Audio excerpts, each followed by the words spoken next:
ಕರ್ತನಲ್ಲಿ ಪ್ರೀತಿ ಅಂತ ಸಹೋದರ ಸಹೋದರರೇ, ನಿಮ್ಮೆಲ್ಲರಿಗೂ ತಂದೆಯ ದೇವನಂದಲು ನಮ್ಮ ರಕ್ಷಕನ ಒಡೆಯನಾಗಿರುತ್ತಾ ಯೇಸು ಕ್ರಿಸ್ತು ನಮ್ಮನ್ನು ವಂದನೆಗಳು ಸಲ್ಲಿಸುತ್ತಾ ದೇವರೊಂದು ಕರುಣೆ ಕೃಪೆ ಪ್ರೀತಿಗಳಿಂದ ಈ ದಿನ ಕೂಡ ನಾವು ಆತನ ವಾಕ್ಯಗಳ ಕೇಳಕ್ಕೆ ದೇವರು ಕೊಡುತ್ತಾ ಕೃಪೆಗಾಗಿ ದೇವರಿಗೆ ಕೃತಜ್ಞರಾಗೋಣ.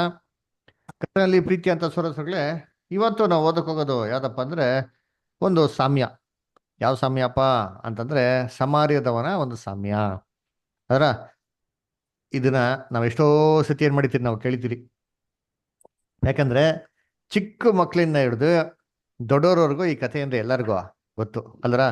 ಸಣ್ಣ ಕ್ಲಾಸ್ಗೆ ಹೋಗಿರ್ಬೇಕಾದ್ರೆ ಪ್ರತಿಯೊಂದು ಸಭೆಯಲ್ಲಿ ಏನ್ ಮಾಡ್ತಾರೆ, ಇದನ್ನ ಪುಟ್ಪುಟಾಣಿ ಮಕ್ಳಿಗೆ ಕಥೆಗಳು ಹೇಳ್ಕೊಡ್ಬೇಕಾದ್ರೆ ಕಥೆ ಹೇಳ್ಕೊಡ್ತಾರೆ ಅಲ್ವರ. ನೋಡಿದ್ರ ಸಮಾಜದವನು ಹೆಂಗಿದಾನೆ, ನಾವ್ ಹಂಗೆ ಇರ್ಬೇಕು, ಹ್ಮ್ ಒಳ್ಳೆಯವನಾಗಿರ್ಬೇಕು ಅಂತಂದ್ಬಿಟ್ಟು ಇದು ಎಷ್ಟೋ ಸತಿ ಏನ್ ಮಾಡ್ತೀವಿ ಕಥೆಗಳನ್ನ ನಾವು ಕೇಳಿತೀರಿ. ಸರಿ, ಇದು ಅರ್ಥ ಏನು ಅಂತ ಯಾವಾಗ ಯೋಚನೆ ಮಾಡಿದಿರಾ ಅಂತಂದ್ರೆ ಏನ್ರಿ, ಯಾವತ್ತು ನಾವ್ ಏನ್ ಮಾಡಿಲ್ಲ ಅರ್ಥನ ನಾವು ಅದನ್ನ ಪ್ರಯತ್ನ ಮಾಡಿರಲ್ಲ. ಅದು ಇವತ್ತೇ ಮಾಡೋಣ, ಅದನ್ನ ಡೀಟೇಲ್ ಆಗಿ ನೋಡೋಣ. ಇಲ್ಲಿ ನೋಡ್ಬೇಕು ಏನಪ್ಪ ನೋಡ್ತಂದ್ರೆ ಒಂದು ಏನ್ರಿ, ಒಂದು ಮನುಷ್ಯ ಇದ್ನಂತೆ. ಅವನು ಪ್ರಯಾಣ ಮಾಡ್ಕೊಂಡು ಹೋಗ್ತಾ ಇದ್ನಂತೆ. ಕಳ್ಳರು ಬಂದು ಏನ್ ಮಾಡ್ತಾರೆ, ನಾವು ಹೊಡೆದು ಬಿಡ್ತಾರೆ, ಎಲ್ಲ ಲೂಟಿ ಮಾಡ್ಕೊಂಡು ಹೋಗ್ಬಿಡ್ತಾರೆ, ಅವ್ನ ಹಂಗೆ ಸಾಯಕ್ಕೆ ಬಿಟ್ಬಿಡ್ತಾರೆ. ಹಂಗೆ ನೋಡ್ತಾ ಇರ್ಬೇಕಾದ್ರೆ ಅವನು ಹೋಗಂತ ಅವ್ನು ಬಿದ್ದಿರಂತ ಮಾರ್ಗದಲ್ಲಿ ಏನ್ರಿ, ಒಬ್ಬ ಯಾಜಕ ಬಂದು ಹೋಗ್ತಾನೆ, ಒಬ್ಬ ಲೇವಿ ಬಂದು ಹೋಗ್ತಾನೆ. ಯಾರು ಹಂಗೇನ್ ಮಾಡಲ್ಲ, ಸಹಾಯ ಮಾಡಲ್ಲ. ಇದೆಲ್ಲಿ ಬರ್ತಾರೆ ಅಂದ್ರೆ ಲೂಕ 10ನೇ ಅಧ್ಯಾಯದಲ್ಲಿ ಬರ್ತಾರೆ, 25-37 ಆಮೇಲೆ ಓದೋಣ ಅದರ. ಸರಿ, ಅವಾಗ ಯಾರು ಬರ್ದೇ ಇರ್ಬೇಕ್ರೆ ಕೊನೆಯದಾಗ ಏನಪ್ಪ ಮಾಡ್ತಾರೆ, ಒಬ್ಬ ಸಮಾರಿದವನ್ ಏನ್ ಮಾಡ್ತಾನೆ, ಹಂಗೆ ಹೋಗ್ತಾ ಇರ್ತಾನೆ. ಅವ್ನು ನೋಡ್ಬಿಟ್ಟು ಏನ್ ಮಾಡ್ತಾನೆ, ಅವನ ಮೇಲೆ ಅಯ್ಯೋ ಪಾಪ ಆಗ್ಬಿಟ್ಟಿತ್ತಲ್ಲಪ್ಪ ಅಂತ ನಿನ್ಸ್ಬಿಟ್ಟು ಏನ್ ಮಾಡ್ತಾನೆ, ಅವನಿಗೆ ಗಾಯ ಕಟ್ತಾನೆ. ಗಾಯ ಕಟ್ಬಿಟ್ಟು ಎಲ್ಲ ವಾಸಿ ಮಾಡಿ ಸ್ವಲ್ಪ ಎಣ್ಣೆ ದ್ರಾಕ್ಷಿ ರಸ ಎಲ್ಲ ಕೊಟ್ಟು ಅವ್ನು ಸ್ವಲ್ಪ ಸುಧಾರಿಸ್ಬಿಟ್ಟು ತನ್ನ ಕತ್ತೆ ಮೇಲೆ ಅವನ್ನ ತಡಿ ಹಾಕ್ಸ್ಬಿಟ್ಟು ಸೀದಾ ಏನ್ ಮಾಡ್ತಾನೆ, ಒಂದು ಛತ್ರಕ್ಕೆ ಏನ್ ಮಾಡ್ತಾನೆ, ಕರ್ಕೊಂಡೋಗ್ಬಿಡ್ತಾನೆ. ಕರ್ಕೊಂಡೋಗ್ಬಿಟ್ಬಿಟ್ಟು ಏನ್ ಹೇಳ್ತಾನೆ, ಸರ್ ದಯವಿಟ್ಟು ಏನ್ ಮಾಡಿ ಇವನ್ನ ಸ್ವಲ್ಪ ನೋಡ್ಕೊಳ್ಳಿ ಅಲ್ದರ. ಅವ್ನಿಗೆ ಏನ್ ಖರ್ಚಾಯ್ತದೋ ನಾನೇನ್ ಮಾಡ್ತೀನಿ ಕೊಡ್ತೀನಿ ಅಂತ ಅಂದ್ಬಿಟ್ಟು ಅವ್ನಿಗೆ 2 ನಾಣ್ಯಗಳನ್ನ ಏನ್ ಮಾಡ್ತಾನೆ ಕೊಟ್ಬಿಟ್ಟು ಹೋಗ್ತಾರೆ. ಕೊಟ್ಬಿಟ್ಟು ಹೋಗ್ಬಿಟ್ಟು ಏನ್ ಹೇಳ್ತಾರೆ, ಸರ್ ತಿರ್ಗಾ ಬಂದವಾಗ ಏನ್ ಮಾಡ್ತೀನಿ, ನಾನು ಇನ್ನ ಎಕ್ಸ್ಟ್ರಾ ಕೊಡ್ತೀನಿ, ದಯವಿಟ್ಟು ನೋಡ್ಕೊಳ್ಳಿ ಅಂತ ಹೇಳ್ತಾರೆ. ಇದು ಒಂದು ಸ್ಟೋರಿ ಅಲ್ದರ. ಸರಿ, ಇದನ್ನ ಓದ್ ಅರ್ಥ ಮಾಡ್ಕೊಳಕ್ಕಿಂತ ಮುಂಚೆ ನಾವೇನ್ ಮಾಡೋದು ಫಸ್ಟು ಅಂತಂದ್ರೆ, ಇದನ್ನ ಯಾತಕ್ಕೆ ಯೇಸು ಕ್ರಿಸ್ತು ಹೇಳಿದ್ರಪ್ಪ ಅಂತ ನಾವೇನ್ ಮಾಡೋದು ಫಸ್ಟು, ಇದನ್ನ ಅರ್ಥ ಮಾಡ್ಕೊಬೇಕು. ನೋಡಿ, ಯೇಸು ಕ್ರಿಸ್ತು ಏನಾರ ಒಂದು ಸ್ಟೋರಿ ಹೇಳ್ಬೇಕಾದ್ರೆ ಏನ್ರಿ, ಏನೋ ಒಂದು ನಮ್ಗೆ ಒಂದು ಏನೇ ಆಗ್ಲಿ, ಒಂದು ಕತೆ, ಒಂದು ನೀತಿ ಪಾಠ ಅಥವಾ ಏನೇ ಮಾತು ಹೇಳ್ಬೇಕು ಅಂತಂದ್ರೆ ಯೇಸು ಕ್ರಿಸ್ತು ಸುಮ್ಮನೆ ಏನ್ ಮಾಡ್ತಿಲ್ಲ, ಹಂಗೆ ಅದನ್ನ ಹೇಳ್ತಾ ಇರಲ್ಲ. ಅದಕ್ಕೆ ಹೇಳಕ್ ಏನಾಗಿರ್ಬೇಕು, ಒಂದು ಕಾರಣ ಇದ್ದಿರ್ಬೇಕು. ಇದೇ ರೀತಿ ಇಲ್ಲೂ ಕೂಡ ಏನಾಗಿದೆ, ಒಂದು ಕಾರಣ ಏನಾಗಿದೆ ಇದೆ.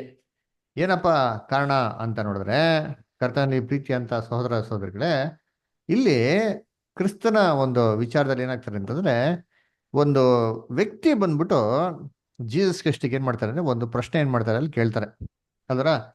ಏನಪ್ಪ ಪ್ರಶ್ನೆ ಕೇಳ್ತಾರೆ ಅಂತ ನೋಡ್ದ ಅಂತಂದ್ರೆ ಏನ್ರಿ, ಒಬ್ಬ ಏನ್ರಿ ಲಾಯರ್ ಬಂದ್ಬಿಟ್ಟು ಜೀಸಸ್ ಕ್ರಿಸ್ಟ್ಗೆ ಒಂದು ಪ್ರಶ್ನೆ ಹಾಕ್ತಾನೆ. ಏನ್ ಪ್ರಶ್ನೆ ಹಾಕ್ತಾನೆ ನೋಡಿ, ಓದನ. ಲೂಕ 10ನೇ ಅಧ್ಯಾಯ 25ನೇ ವಾಕ್ಯ ಓದ್ರಿ. ಆಗ ಒಬ್ಬ ಧರ್ಮೋಪದೇಶಕನು ಎದ್ದು ಆತನನ್ನು ಪರೀಕ್ಷಿಸುವುದಕ್ಕಾಗಿ, ಬೋಧಕನೇ, ನಾನು ನಿತ್ಯ ಜೀವಕ್ಕೆ ಬಾಧ್ಯನಾಗುವಂತೆ ಏನು ಮಾಡಬೇಕು ಎಂದು ಕೇಳಲು, ಆ ಆತನು ನೋಡ್ರ, ಅವನಿಗೆ, ಸಾಕು ಮುಂದಕ್ಕೆ ಓದೋಣ. ಶಾಸ್ತ್ರದಲ್ಲಿ ಏನು ಬರೆದದೆ, ಹಾ, ನೋಡಿ ಓದೋಣ ಹೇಗೆ ಒಂದೊಂದೇ, ಆಮೇಲೆ ಓದಿದ್ದೀ? ನೋಡೋಣ, ಒಂದೊಂದೇ ನೋಡ್ಕೊಂಡು ಹೋಗೋಣ ಅದರ. ನೋಡಿ, ಇಲ್ಲಿ ಬಂದೆ ಒಬ್ಬ ಧರ್ಮೋಪದೇಶಕನು ಅದರ, ಇಂಗ್ಲಿಷಲ್ಲಿ ಲಾಯರ್ ಅಂತ ಹೇಳ್ತಾರೆ. ಲಾಯರ್ ಬಂದ್ಬಿಟ್ಟು ಯೇಸು ಕ್ರಿಸ್ತ ಒಂದು ಪ್ರಶ್ನೆ ಏನ್ ಮಾಡ್ತಾನೆ, ಕೇಳ್ತಾನೆ ಅದರ. ಇವಾಗ ಇವನೇನಕ್ಕೆ ಪ್ರಶ್ನೆ ಕೇಳಿದ್ದ, ಆ ವಾಕ್ಯದಲ್ಲಿ ಏನಂತ ಓದ್ರಿ, ಏನಕ್ಕಂತ ಪ್ರಶ್ನೆ ಕೇಳಿದ್ ಇವನು, ಯೇಸು ಕ್ರಿಸ್ತನ ಏನ್ ಮಾಡ್ಬೇಕು ಅಂತ, ನಿತ್ಯ ಜೀವಕ್ಕೆ ಪರೀಕ್ಷಿಸ ಮಾಡು. ಮಾಡ್ಬೇಕಂತ ಟೆಸ್ಟ್. 25ನೇ ವಾಕ್ಯ ಇನ್ನೊಂದ್ಸತಿ ಓದಿ, ಅಲ್ಲೇ ಬಂದ್ಬಿಡ್ತಾನೆ ನೋಡಿ. ಪರೀಕ್ಷೆ ಮಾಡು. ಆಗ ಒಬ್ಬ ಧರ್ಮೋಪದೇಶಕನು ಎದ್ದು ಆತನನ್ನು ಪರೀಕ್ಷಿಸುವುದಕ್ಕಾಗಿ, ಏನಕ್ಕೆ ಬರೋರು ಆತನನ್ನ ಪರೀಕ್ಷಿಸುವುದಕ್ಕೆ ಪರೀಕ್ಷೆ ಮಾಡಕ್ಕೆ. ಏನ್ ಪರೀಕ್ಷೆ ಮಾಡಕ್ಕೆ ಅಂದ್ರೆ ಯೇಸು ಕ್ರಿಸ್ತ ಏನ್ ಪರೀಕ್ಷೆ ಮಾಡಬೇಕು ಅಂದ್ರೆ, ಯೇಸು ಕ್ರಿಸ್ತನ ಮಾತಲ್ಲಿ ಏನಾರ ಸಿಗ್ತದ, ಅವ್ರನ್ನ ಹಿಡಿದು ಬಿಡಕ್ ಆಗ್ತದ, ಹಿಡಿದಕ್ಕೆ ಆಗ್ತದ, ಅವನೊಂದು ಮಾತಲ್ಲಿ ಏನೋ ತಪ್ಪು ಸಿಗ್ತದ, ಹಿಡಿದು ಬಿಡೋಣ ಅಂತ ಅಂದ್ಬಿಟ್ಟು ಏನ್ ಮಾಡ್ದಾನ ಇವನು ಪ್ರಶ್ನೆ ಕೇಳೋಣಂತೆ ಅಲ್ವರ. ಪ್ರಶ್ನೆ ಕೇಳ್ಬೇಕು, ಏನ್ ಕೇಳ್ತಾನೆ, ಬೋಧಕನೇ, ನಾನು ನಿತ್ಯ ಜೀವವನ್ನು ಬಾಧ್ಯವಾಗಬೇಕಂದ್ರೆ ಏನ್ ಮಾಡಬೇಕು ಅಂತ ಕೇಳ್ತಾನೆ. ಹಾಗಾದ್ರೆ ಇಲ್ಲಿ ಇವನು ಇಲ್ಲಿ ಪ್ರಶ್ನೆ ಹಾಕ್ಬೇಕಾದ್ರೆ ನಿಜವಾಗ್ಲೂ ಇವನು ಸತ್ಯ ತಿಳ್ಕೋಬೇಕು ಅಂತ ಉದ್ದೇಶದಿಂದ ಇವನೇನ್ ಮಾಡ್ಲಿ ಪ್ರಶ್ನೆನ ಆಗ್ಲೇ ಇಲ್ಲ ರೀ. ಏನಕ್ಕೆ ಹಾಕಿರೋದು? ಏಸು ಕ್ರಿಸ್ತನ ಹೆಂಗಾರ ಮಾಡಿ ಹಿಡಿಬೇಕು ಅಂತ ಅಲ್ವರ. ಇವಾಗ ಈ ಧರ್ಮೋಪದೇಶಕನು ಅಂದ್ರೆ ಯಾರಪ್ಪ ಅಂದ್ರೆ ಲಾಯರ್. ಲಾಯರ್ ಏನು? ಲಾ ಲಾ ನಾವು ಓದಿರೋರು ಲಾಯರ್ಸ್. ನೋಡ್ದ ಏಸು ಕ್ರಿಸ್ತನ ಕಾಲದಲ್ಲಿ ಹೆಂಗವ್ರತ್ತೆ ಲಾಯರ್ಗಳು ತುಂಬಾ ಜನ. ಅವ್ರು ನೋಡಿರ್ತೀನಿ ಅಲ್ವರ. ಹಂಗಾದ್ರೆ ಇವನು ಲಾಯರ್ ಆಗಿರ್ಬೇಕಾರೆ ಇವಂಗೆ ಲಾ ಬಗ್ಗೆ ಗೊತ್ತಿರ್ಬಾರ್ದ?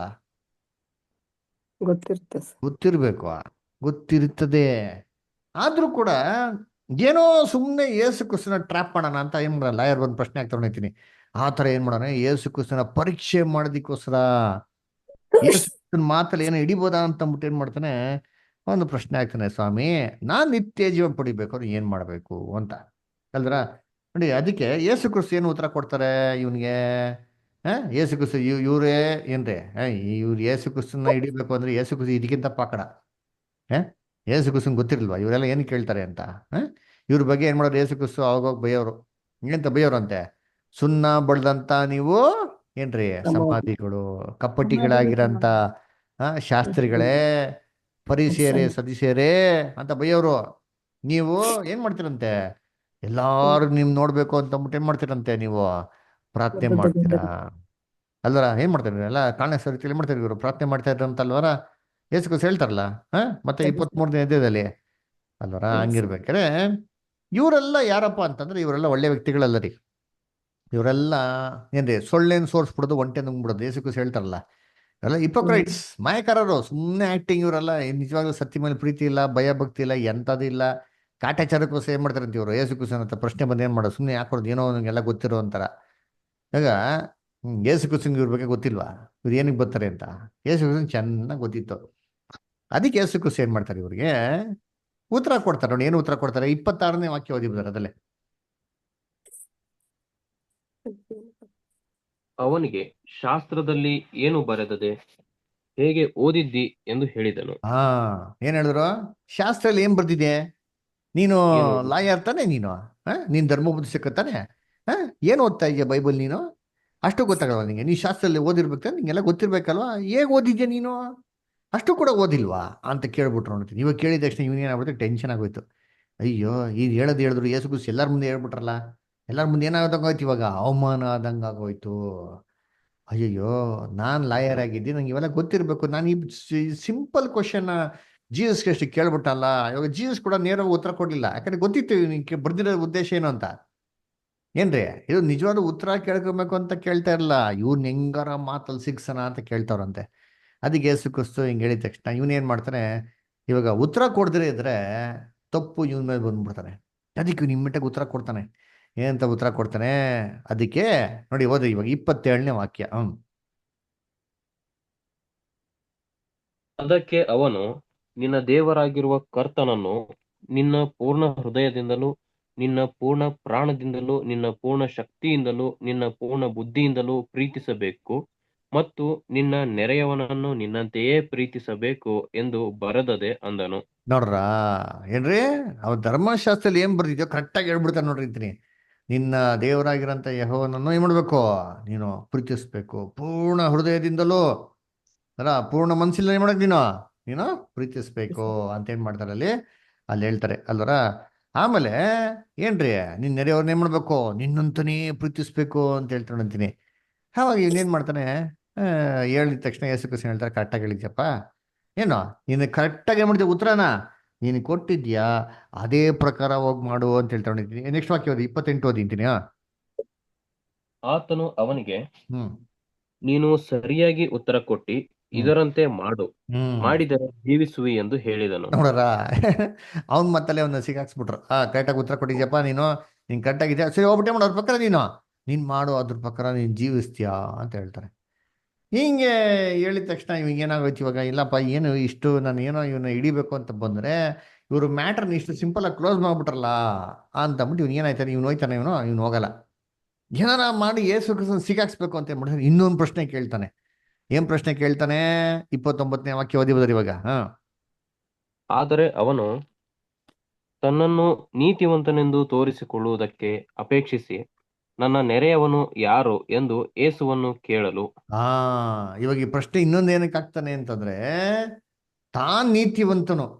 ನಾವ್ ಮಾತ್ರ ಅಲ್ಲಪ್ಪ, ನಮ್ಗೇನು ಗೊತ್ತಿಲ್ಲರಲ್ಲ, ನಾವೆಲ್ಲ ಇಂಟೆಲಿಜೆಂಟ್ ಪೀಪಲು, ನಂಗೆಲ್ಲ ಗೊತ್ತು, ತುಂಬಾ ಜ್ಞಾನಿ, ತುಂಬಾ ಬುದ್ಧಿವಂತ ಅಂತ ನೋಡ್ಕೊಳಕ್ಕೋಸ್ಕರ ಯೇಸು ಕ್ರಿಸ್ತನ ಅಂತ ಇನ್ನೊಂದು ಪ್ರಶ್ನೆ ಆಗ್ತಾನೆ. ಹಂಗಾದ್ರೆ ಏನಂತಂದ್ರೆ, ನನ್ನ ನೆರೆಯವನು ಯಾರು ಅಂತ ಏನ್ ಮಾಡ್ತಾರೆ, ಯೇಸು ಕ್ರಿಸ್ತಂಗೆ ಆಗ್ತಾರೆ.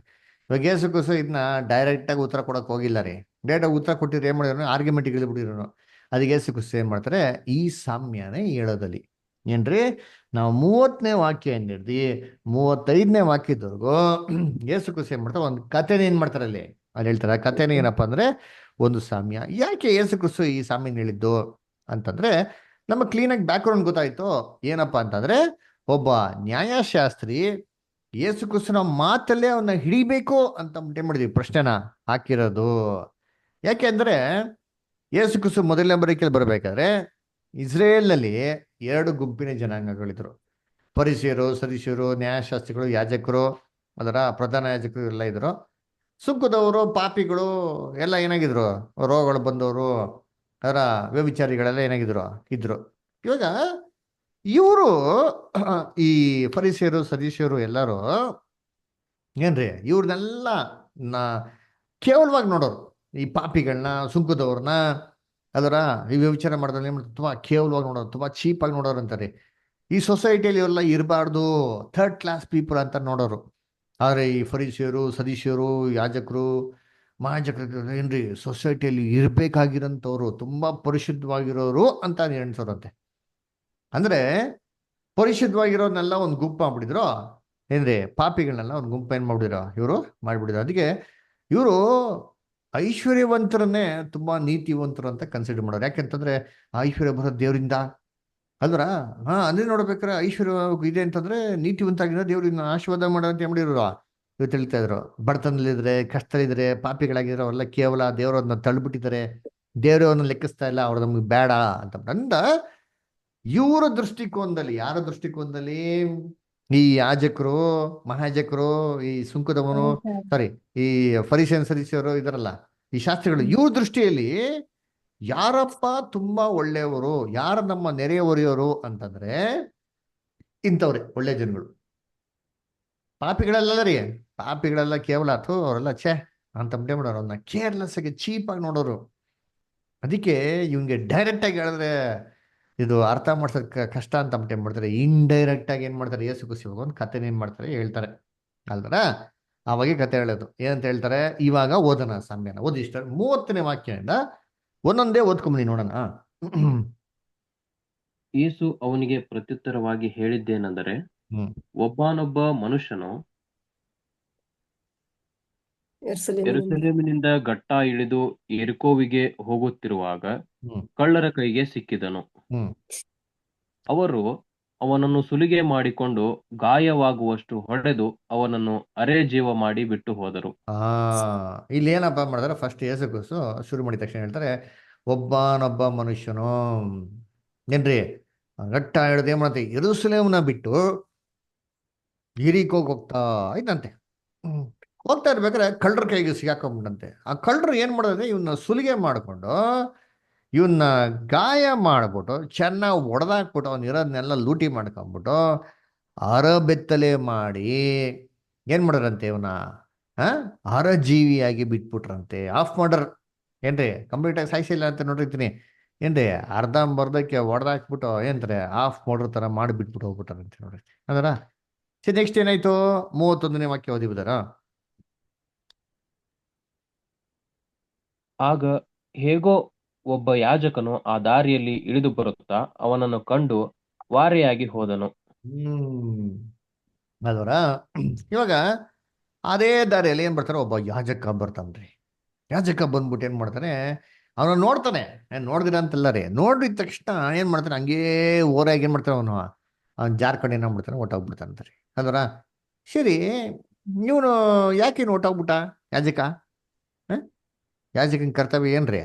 ಯಾಜಕನ ಕರ್ತವ್ಯ ಪಾಪದಲ್ಲಿ ಬಿದ್ದಿರಂತ ಮನುಷ್ಯ ಮೇಲೆ ಕರುಣೆ ನೋಡ್ಸೋದೇ ಯಾರ ಧರ್ಮ ಅಂದ್ರೆ ಯಾಜಕನ ಧರ್ಮ ಅಲ್ವರ. ಏನ್ರಿ ಮಾಡ್ಬೇಕು, ಅವನು ಕೃಪಾ ಒಂದು ಏನು ವಾತ್ಸಲ್ಯನ ಇಟ್ಕೊಂಡು ಕೃಪೆ ನೋಡ್ಸಂತ ಇರ್ಬೇಕು.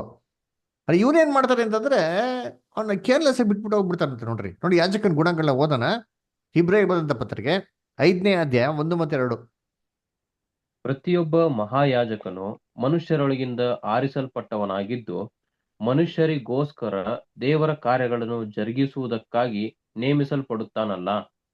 ಅವನು ಅವರಿಗೋಸ್ಕರ ಕಾಣಿಕೆಗಳನ್ನು, ಪಾಪ ನಿವಾರಣಕ್ಕಾಗಿ ಯಜ್ಞಗಳನ್ನು ಸಮರ್ಪಿಸಬೇಕು. ತಾನು ಬಲಹೀನನಾಗಿರುವುದರಿಂದ ಅವನು ಜ್ಞಾನವಿಲ್ಲದವರನ್ನು, ಮಾರ್ಗ ತಪ್ಪಿ ನಡೆಯುವವರನ್ನು ತಾಳ್ಮೆಯಿಂದ ಸಹಿಸಿಕೊಳ್ಳುವುದಕ್ಕೆ ಶಕ್ತನಾಗಿರುವನು. ನೋಡ್ರ, ತಾಳ್ಮೆಯಿಂದ ಸಹಿಸ್ಕೊಬೇಕಂತರಿ. ಆಮೇಲೆ ಏನ್ ಮಾಡ್ಬೇಕಂತೆ? ಹ ಅವನು ಮನುಷ್ಯರಿಗೋಸ್ಕರ ನೇಮಿಸಲ್ಪಟ್ಟಾರಂತೆ ರೀ. ಅದರ ದೇವ್ರ ಕಾರ್ಯಗಳನ್ನ ನಿವಾರಿಸೋದಕ್ಕಿಂತ. ಸರಿ, ಇವನ್ ಏನ್ ಮಾಡ್ಬೇಕಂಗಾರೆ? ಪಾಪ, ಅಯ್ಯೋ ಬಿದ್ದೋಗ್ಬಿಟ್ಟಾನೆ, ಅಯ್ಯೋ ಕಷ್ಟ, ಪಾಪ ಏನಾಗಿದೆಪ್ಪ ಹೋಗೋಣ ಅಂತಂದ್ರೆ ಇವನೇನ್ ಮಾಡ್ತಾನೆ? ಹೆಣ ಮುಟ್ರೆ ನಾನೆಲ್ಲಿ ಅಶುದ್ಧ ಆಗ್ಬಿಡ್ತೀನಿ ಅಂತ ಏನ್ ಮಾಡ್ತೀನಿ, ದೂರದಿಂದ ಓಡೋಗ್ಬಿಡ್ತಾನೆ. ನೋಡಿರ್ತೀನಿ. ಯಾಜಕ ಸಹಾಯ ಮಾಡ್ಬೇಕಾಗಿತ್ತು, ಅದೇ ಏನ್ ಮಾಡ್ಲಿಲ್ಲ ಯಾಜಕ, ಸಹಾಯ ಮಾಡಲಿಲ್ಲ. ನೆಕ್ಸ್ಟ್ ಯಾರಪ್ಪ ಬಂದರು ಅಂತಂದ್ರೆ ಲೇವಿ ಬತ್ತ ನೋಡಿರ್ತೀನಿ. ಇಲ್ಲಿ 32ನೇ ವಾಕ್ಯ, ಲೂಕ 10:32. ಅದೇ ರೀತಿಯಲ್ಲಿ ಒಬ್ಬ ಲೇವಿಯನು ಆ ಸ್ಥಳಕ್ಕೆ ಬಂದು ಅವನನ್ನು ಕಂಡು ವಾರೆಯಾಗಿ ಹೋದನು. ನೋಡ್ರ, ನೆಕ್ಸ್ಟ್ ಯಾರಪ್ಪ ಬರ್ತಾರೆ? ಲೇವಿ ಬರ್ತಾರಂತೆ. ಲೇವಿ ಯಾಜಕ ಎಲ್ಲ ಏನ್ರಿ ಎಲ್ಲ ಸಂಬಂಧಿಕರೇ. ಲೇವಿಯಿಂದನೇ ಯಾರು ಬಂದಿದ್ದು? ಯಾಜಕ ಬಂದಿದ್ದು. ಯಾಜಕ ಅಟ್ಲೀಸ್ಟ್ ಹೆಲ್ಪ್ ಮಾಡಲ್ಲ, ಲೇವಿ ಮಾಡ್ಬೋದಿತ್ತಲ್ವಾ? ಅಲ್ಲರ ಇವನೇನ್ ಮಾಡ್ತಾರೆ? ನೋಡಿದ ತಕ್ಷಣ ಅರೇ ಈ ಸವಾಸ ನಮ್ಗೆ ಯಾಕಪ್ಪ, ಅಲ್ಲರ ಅವ್ನು ಸತ್ತೋಗೋಣ ಜೀವಂತ ಹೋಗೋಣ ನೋಡ್ಲು ಇಲ್ವಂತೆ ರೀ. ಅಲ್ಲರ ಏನ್ ಮಾಡ್ತಾನೆ? ಹಂಗೆ ಸೈಡಿಂದ ಹೊಟ್ಟೋಗ್ಬಿಡ್ತಾನಂತೆ. ನೋಡ್ರ ಅಲ್ರ ಆಮೇಲೆ ಏನಾಯ್ತು ಅಂದ್ರೆ ಇನ್ನೊಬ್ಬ ವ್ಯಕ್ತಿ ಬರ್ತಾನೆ. ಯಾರಪ್ಪ ಅಂದ್ರೆ ಸಮಾರ್ಯದವನು. ಓದಿ 33ನೇ ವಾಕ್ಯ ಬರ್ತಾರ. ಆದರೆ ಒಬ್ಬ ಸಮಾರ್ಯದವನು ಪ್ರಯಾಣ ಮಾಡುತ್ತಾ ಅವನಿದ್ದಲ್ಲಿಗೆ ಬಂದು ಅವನನ್ನು ಕಂಡು ಕನಿಕರಿಸಿ ಅವನ ಹತ್ತಿರಕ್ಕೆ ಹೋಗಿ ಅವನ ಗಾಯಗಳಲ್ಲಿ ಎಣ್ಣೆಯನ್ನು, ದ್ರಾಕ್ಷಾರಸವನ್ನು ಹೊಯ್ದು ಕಟ್ಟಿ ತನ್ನ ಸ್ವಂತ ವಾಹನದ ಮೇಲೆ ಹತ್ತಿಸಿಕೊಂಡು ಛತ್ರಕ್ಕೆ ಕರ್ಕೊಂಡು ಹೋಗಿ ಅವನನ್ನು ಆರೈಕೆ ಮಾಡಿದನು. ನೋಡ್ರ, ಯಾರಪ್ಪ ನೋಡ್ತಾರೆ ಅಂದ್ರೆ ಒಬ್ಬ ಸಮಾರಿದ್ದವನ್ ನೋಡ್ತಾನ್ರಿ. ನೋಡ್ಬಿಟ್ಟು ಫಸ್ಟ್ ಅವನಲ್ಲಿ ಬಂದಿರೋಂಥ ಭಾವನೆ ಏನಪ್ಪಾ ಅಂದ್ರೆ ಅವನ ಮೇಲೆ ಕರುಣೆ ಇಟ್ಟಂತರಿ. ಅಂದ್ರೆ ಕರುಣೆ ಇಟ್ಬಿಟ್ಟು ಹತ್ರ ಬಂದ್ಬಿಟ್ಟು ಅವನ ಗಾಯನೆಲ್ಲ ಏನ್ ಮಾಡ್ತಾನೆ? ತೊಳಿತಾನೆ, ಕ್ಲೀನ್ ಮಾಡ್ಬಿಟ್ಟು ಕಟ್ತಾನ್ರಿ. ಬ್ಯಾಂಡೇಜ್ ಹಾಕಿ ಕ್ಲೀನ್ ಆಗಿಲ್ಲ, ಟ್ರೀಟ್ಮೆಂಟ್ ಎಲ್ಲ ಕೊಟ್ಬಿಟ್ಟು ಅಂತ ಇರೋದೆಲ್ಲ ಅವನಿಗೆ ದ್ರಾಕ್ಷರಸ ಕೊಟ್ಟು ಎಣ್ಣೆ ಹಾಕ್ಬಿಟ್ಟು ಏನ್ ಮಾಡ್ತಾರಂತೆ? ಅವನ ಚಿಕಿತ್ಸೆ ಏನ್ರೆ ಎಷ್ಟಾಗ್ತಾರೆ ಅಷ್ಟು ಕೊಟ್ಬಿಟ್ಟು ತನ್ನ ಕತ್ತೆ ಮೇಲೆ ಕುಂಡಿಸ್ಕೊಂಡು ಸೀದಾ ಚಿತ್ರಕ್ಕೆ ಏನ್ ಮಾಡ್ತಾರಂತೆ? ಅವನ್ನ ಕರ್ಕೊಂಡು ಹೋಗ್ಬಿಟ್ಟು ಅವನ್ನ ಆರೈಕೆ ಮಾಡ್ತಾನ್ರಿ ಅಂತೀನಿ ಅಲ್ದರ. ಸರಿ, ಈ ಆರೈಕೆ ಮಾಡ್ಬೇಕಾರೆ ಚಿತ್ರಕೋಣ ಅಂತಾರ. ಚಿತ್ರದ ಹತ್ರ ಏನ್ ಹೇಳ್ತಾನೆ? 35ನೇ ವಾಕ್ಯ ಬದಾರ. ಮರುದಿನ ಅವನು 2 ಹಣಗಳನ್ನು ತೆಗೆದು ಛತ್ರದವನಿಗೆ ಕೊಟ್ಟು, ಇವನನ್ನು ಆರೈಕೆ ಮಾಡು, ಇದಕ್ಕಿಂತ ಹೆಚ್ಚಾಗಿ ಏನಾದರೂ ವೆಚ್ಚ ಮಾಡಿದರೆ ನಾನು ಹಿಂದಿರುಗಿ ಬಂದಾಗ ನಿನಗೆ ಕೊಡುವೆನು ಅಂದನು. ನೋಡ್ರ, ಇವನು ಆರೈಕೆ ಮಾಡ್ರಪ್ಪ, ಏನಂತೀನಿ, ಎಷ್ಟು ಕೊಡ್ತಾನೆ? ಎಷ್ಟು ದುಡ್ಡು ಕೊಟ್ಟದಂತೆ? 2 2 ಏನು 2 ಹಣ. ಅದ್ ಹೇಳ್ರಿ. 2 2 ಕೊಟ್ಟೋದಂತಾರೆ, ಬೇರೆ ತರ ಐತೆ ಅಲ್ವ? 2 ಹಣ ಕೊಟ್ಬಿಟ್ಟು ಹೋಗ್ತಾರೆ ನೋಡ್ರಿ ಅಂತೀನಿ. 2 ಪೆನೀಸ್ ಅಂತ ಹೇಳ್ತಾರೆ. ಕೊಟ್ಬಿಟ್ಟು ಚಾನಲ್ ನೋಡ್ಕೊಳ್ಳಿ, ನಾನು ತಿರುಗಿ ಬಂದವಾಗ ನಿನ್ಗೇನು ಮಾಡ್ತೀನಿ, ಏನು ಎಕ್ಸ್ಟ್ರಾ ಖರ್ಚಾಗಿದೆ ನಿಮ್ಗೆ ಏನು ಮಾಡ್ತೀನಿ ಕೊಡ್ತೀನಿ ಹೇಳ್ತಾರೆ ಅದರ. ಸರಿ, ಇವಾಗ ಸಮಾರ್ಯದವನಿಗೂ ಇಸ್ರೇಲ್ಗೆ ಸಂಬಂಧ ಇತ್ತಾ ಅಂತ ಹೇಳಿದ್ರೆ ಸಮಾರ್ಯದವನಿಗೂ ಇಸ್ರೇಲ್ಗೆ ಸಂಬಂಧನೇ ಇರ್ತಾ ಇಲ್ಲ ರೀ. ನಮ್ಗೆ ಚೆನ್ನಾಗಿ ಗೊತ್ತು, ಏಸು ಕ್ರಿಸ್ತ ನೀರು ಕುಡಿಬೇಕಾರೆ ಏನು ಮಾಡ್ತಾರೆ? ಯಾಕೊಬ್ಬಿನ ಐತಾರೆ ಒಂದು ಕೊಳದ ಹತ್ತ ಕೂತಿರ್ತಾರೆ. ಅದೇ ಸ್ತ್ರೀ ಏನು ಮಾಡ್ತಿರ್ತಾರೆ? ಸಮಾರ್ಯದವಳು ನೀರು ಸೇರ್ತಾ ಇರ್ತಾಳೆ. ಅವಾಗ ಏಸು ಕ್ರಿಸ್ತ ಹೇಳ್ತಾರೆ ನೀರು ಕೊಡಮ್ಮ ಅಂತ ಹೇಳಿದ ತಕ್ಷಣ ಸ್ತ್ರೀ ಹೇಳ್ತಾರೆ, ಅಯ್ಯೋ ಏನು ಸ್ವಾಮಿ, ನಾನು ಯಾರೋ ಅಂತ ಗೊತ್ತಿರೋ ನೀವು ನೀರು ಕೇಳ್ತಾ ಇರಲ್ಲ ಅಂತ. ಅಲ್ವರ ಅವಾಗ ಯೇಸು ಕ್ರಿಸ್ತ ಹೇಳ್ತಾರೆ, ನಾನು ಯಾರೋ ಅಂತ ಕೇಳಿದ್ರೆ ನೀನ್ ಗೊತ್ತಿದ್ರೆ ನೀನ್ ನೀರು ಕೊಡ್ದೇನೆ ಇರ್ತಾ ಇರಲ್ಲ ಅಂತ ಹೇಳ್ತಾರೆ ಅಲ್ವರ. ಯಾಕೆಂದ್ರೆ ಯಹೂದ್ಯರು ಸಮಾರ್ಯದ ಜೊತೆಗೆ ಸಂಬಂಧ ಇಟ್ಕೊಂಡಿರ್ತಾ ಇರ್ಲಿಲ್ಲ. ನೋಡಿ, ಓದೋಣ ಯೋಹಾನ 4ನೇ ಅಧ್ಯಾಯ 9ನೇ ವಾಕ್ಯ. ಯೋಹಾನ 4:9 ಓದಿ. ಯಹೂದ್ಯರಿಗೂ ಸಮಾರ್ಯರಿಗೂ ಬಳಿಕೆ ಇಲ್ಲದಿರಲಾಗಿ ಆ ಸಮಾರ್ಯದವಳು ಆತನಿಗೆ, ಯಹೂದ್ಯನಾದ ನೀನು ಸಮಾರ್ಯದವಳಾದ ನನ್ನನ್ನು ನೀರು ಬೇಡುವುದು ಹೇಗೆ ಎಂದು ಹೇಳಿದಳು. ಹೆಂಗ್ ಬಿಡ್ತೀರಾ ಅಲ್ವರ. ಅವ ಇನ್ನೊಂದ್ಸತಿ ಏನಾಗ್ತದೆ ಅಂದ್ರೆ ಯೇಸು ಕ್ರಿಸ್ತನಿಗೆ ಹೊಟ್ಟೆ ಹಸಿತಾ ಇರ್ತಾರೆ. ಶಿಷ್ಯನ ಕಳಿಸ್ಬಿಟ್ಟು ಹೋಗ್ಬಿಟ್ಟಪ್ಪ ಸಮಾರಿಯ ಒಂದು ಊರಲ್ಲಿ ಹೋಗ್ಬಿಟ್ಟು ಆಹಾರ ತರಕ್ಕೆ ಹೋಗಿ ಅಂತ ಹೇಳ್ತಾರೆ. ಇವರು ಹೋದ್ರೆ ಅಲ್ಲಿರೋಂಥ ಜನಗಳು ಶಿಷ್ಯನ ಹೊರಗೆ ಸೇರ್ಸಲ್ಲ, ಹೊರಕ್ಕೆ ಹಾಕ್ಬಿಡ್ತಾರೆ. ನೋಡಿ ಓದೋಣ. ಲೂಕ 9ನೇ ಅಧ್ಯಾಯ 52 ಮತ್ತು 53.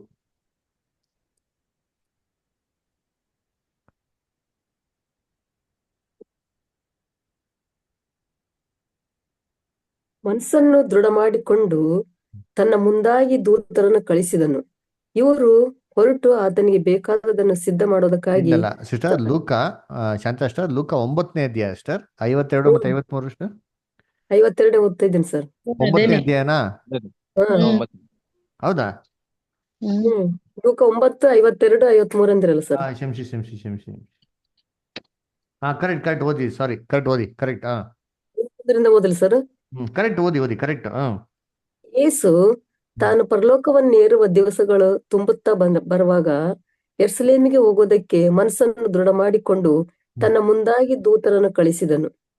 ಇವರು ಹೊರಟು ಆತನಿಗೆ ಬೇಕಾದುದನ್ನು ಸಿದ್ಧ ಮಾಡೋದಕ್ಕಾಗಿ ಸಮಾರ್ಯದವರ ಒಂದು ಹಳ್ಳಿಗೆ ಬಂದರು. ಆದರೆ ಆತನು ಯೆರೂಸಲೇಮಿಗೆ ಹೋಗುವವನಾದ್ದರಿಂದ ಆ ಸಮಾರ್ಯದವರು ಆತನನ್ನು ಸೇರಿಸಿಕೊಳ್ಳಲಿಲ್ಲ. ಸಮಾರ್ಯದವ್ರು ಏನ್ ಮಾಡುವಂತ ಇವ್ರನ್ನ ಸೇರಿಸ್ಕೊಳ್ಳಿಲ್ಲ ಅಂತ ಹೇಳ್ತಾರೆ. ಅದರ ಊಟಕ್ಕೆ ಹೋದಾಗ ತರಕ್ಕೆ ಹೋದಾಗ ಸೇರಿಸ್ಕೊಂಡಿಲ್ಲ. ಹಾಗಾದ್ರೆ ಸಮಾರ್ಯದವರು ಇಸ್ರೇಲ್ ಜನಗಳ ಜೊತೆ ಸಂಬಂಧ ಇಟ್ಕೊಂತಾ ಇರಲಿಲ್ಲ. ಅಂತ ಸಮಾರ್ಯ ಏನ್ರಿ, ಇಸ್ರೇಲ್ ಜನಗಳು ಸಮಾರ್ಯ ಜೊತೆ ಸಂಬಂಧನೇ ಇಟ್ಕೊಳ್ತಾ ಇರಲ್ಲ. ಇಬ್ರೂ ದೂರ ಇರೋಂಥ ಒಂದು ವ್ಯಕ್ತಿ ಏನ್ರಿ ಯಾರಿಗೆ ಬಂದು ಸಹಾಯ ಮಾಡ್ತಾನೆ? ಒಬ್ಬ ಯಹೂದ್ಯನ್ ಬಂದು ಸಹಾಯ ಮಾಡ್ತಾನೆ. ಯಾಜಕ ಮಾಡ್ಲಿಲ್ಲ, ಲೇವಿ ಮಾಡ್ಲಿಲ್ಲ. ಆದ್ರೆ ಅಂತ ಕೆಲಸನ ಯಾರಪ್ಪ ಮಾಡ್ತಾನೆ ಅಂತಂದ್ರೆ ಒಬ್ಬ ಸಮಾರ್ಯ. ಇಸ್ರೇಲ್ ಜನಗಳಿಗೂ ಅವ್ರಿಗೂ ಸಂಬಂಧನೇ ಇಟ್ಕೊಂಡಿದ್ರಂತ ಪಾಪಿಯಾಗಿರೋದು ಸಮಾರ್ಯದವ್ರು ಬಂದು ಸಹಾಯ ಮಾಡ್ತಾರೆ. ಇವಾಗ ಈ ಪ್ರಶ್ನೆನ ಆ ಒಂದು ಏನ್ರಿ ಯಾರಿಗಾಗ್ತಾರೆ? ಲಾಯರ್ಗೆ ಆಗ್ತಾರೆ, ಅಲ್ಲರ ಧರ್ಮೋಪದೇಶಕನಿಗೆ ಆಗ್ತಾರೆ. ಏನಪ್ಪ ಈ 3 ಜನದಲ್ಲಿ ಹೇಳಪ್ಪ ನೀನೇ, ಯಾರೋ ಅವನಿಗೆ ಸಹಾಯ ಮಾಡ್ದನು, ಯಾರೋ ಅವನಿಗೆ ನೆರೆಯವನು ಅಂತ ಪ್ರಶ್ನೆ ಆಗ್ತಾರೆ. ನೋಡಿ ಅವಾಗ ನೋಡೋಣ, ಓದೋಣ. ಅವಾಗೇನು ಉತ್ತರ ಕೊಡ್ತಾನೆ? ಲೂಕ 10ನೇ ಅಧ್ಯಾಯ 36 ಮತ್ತು 37 ಓದಿ.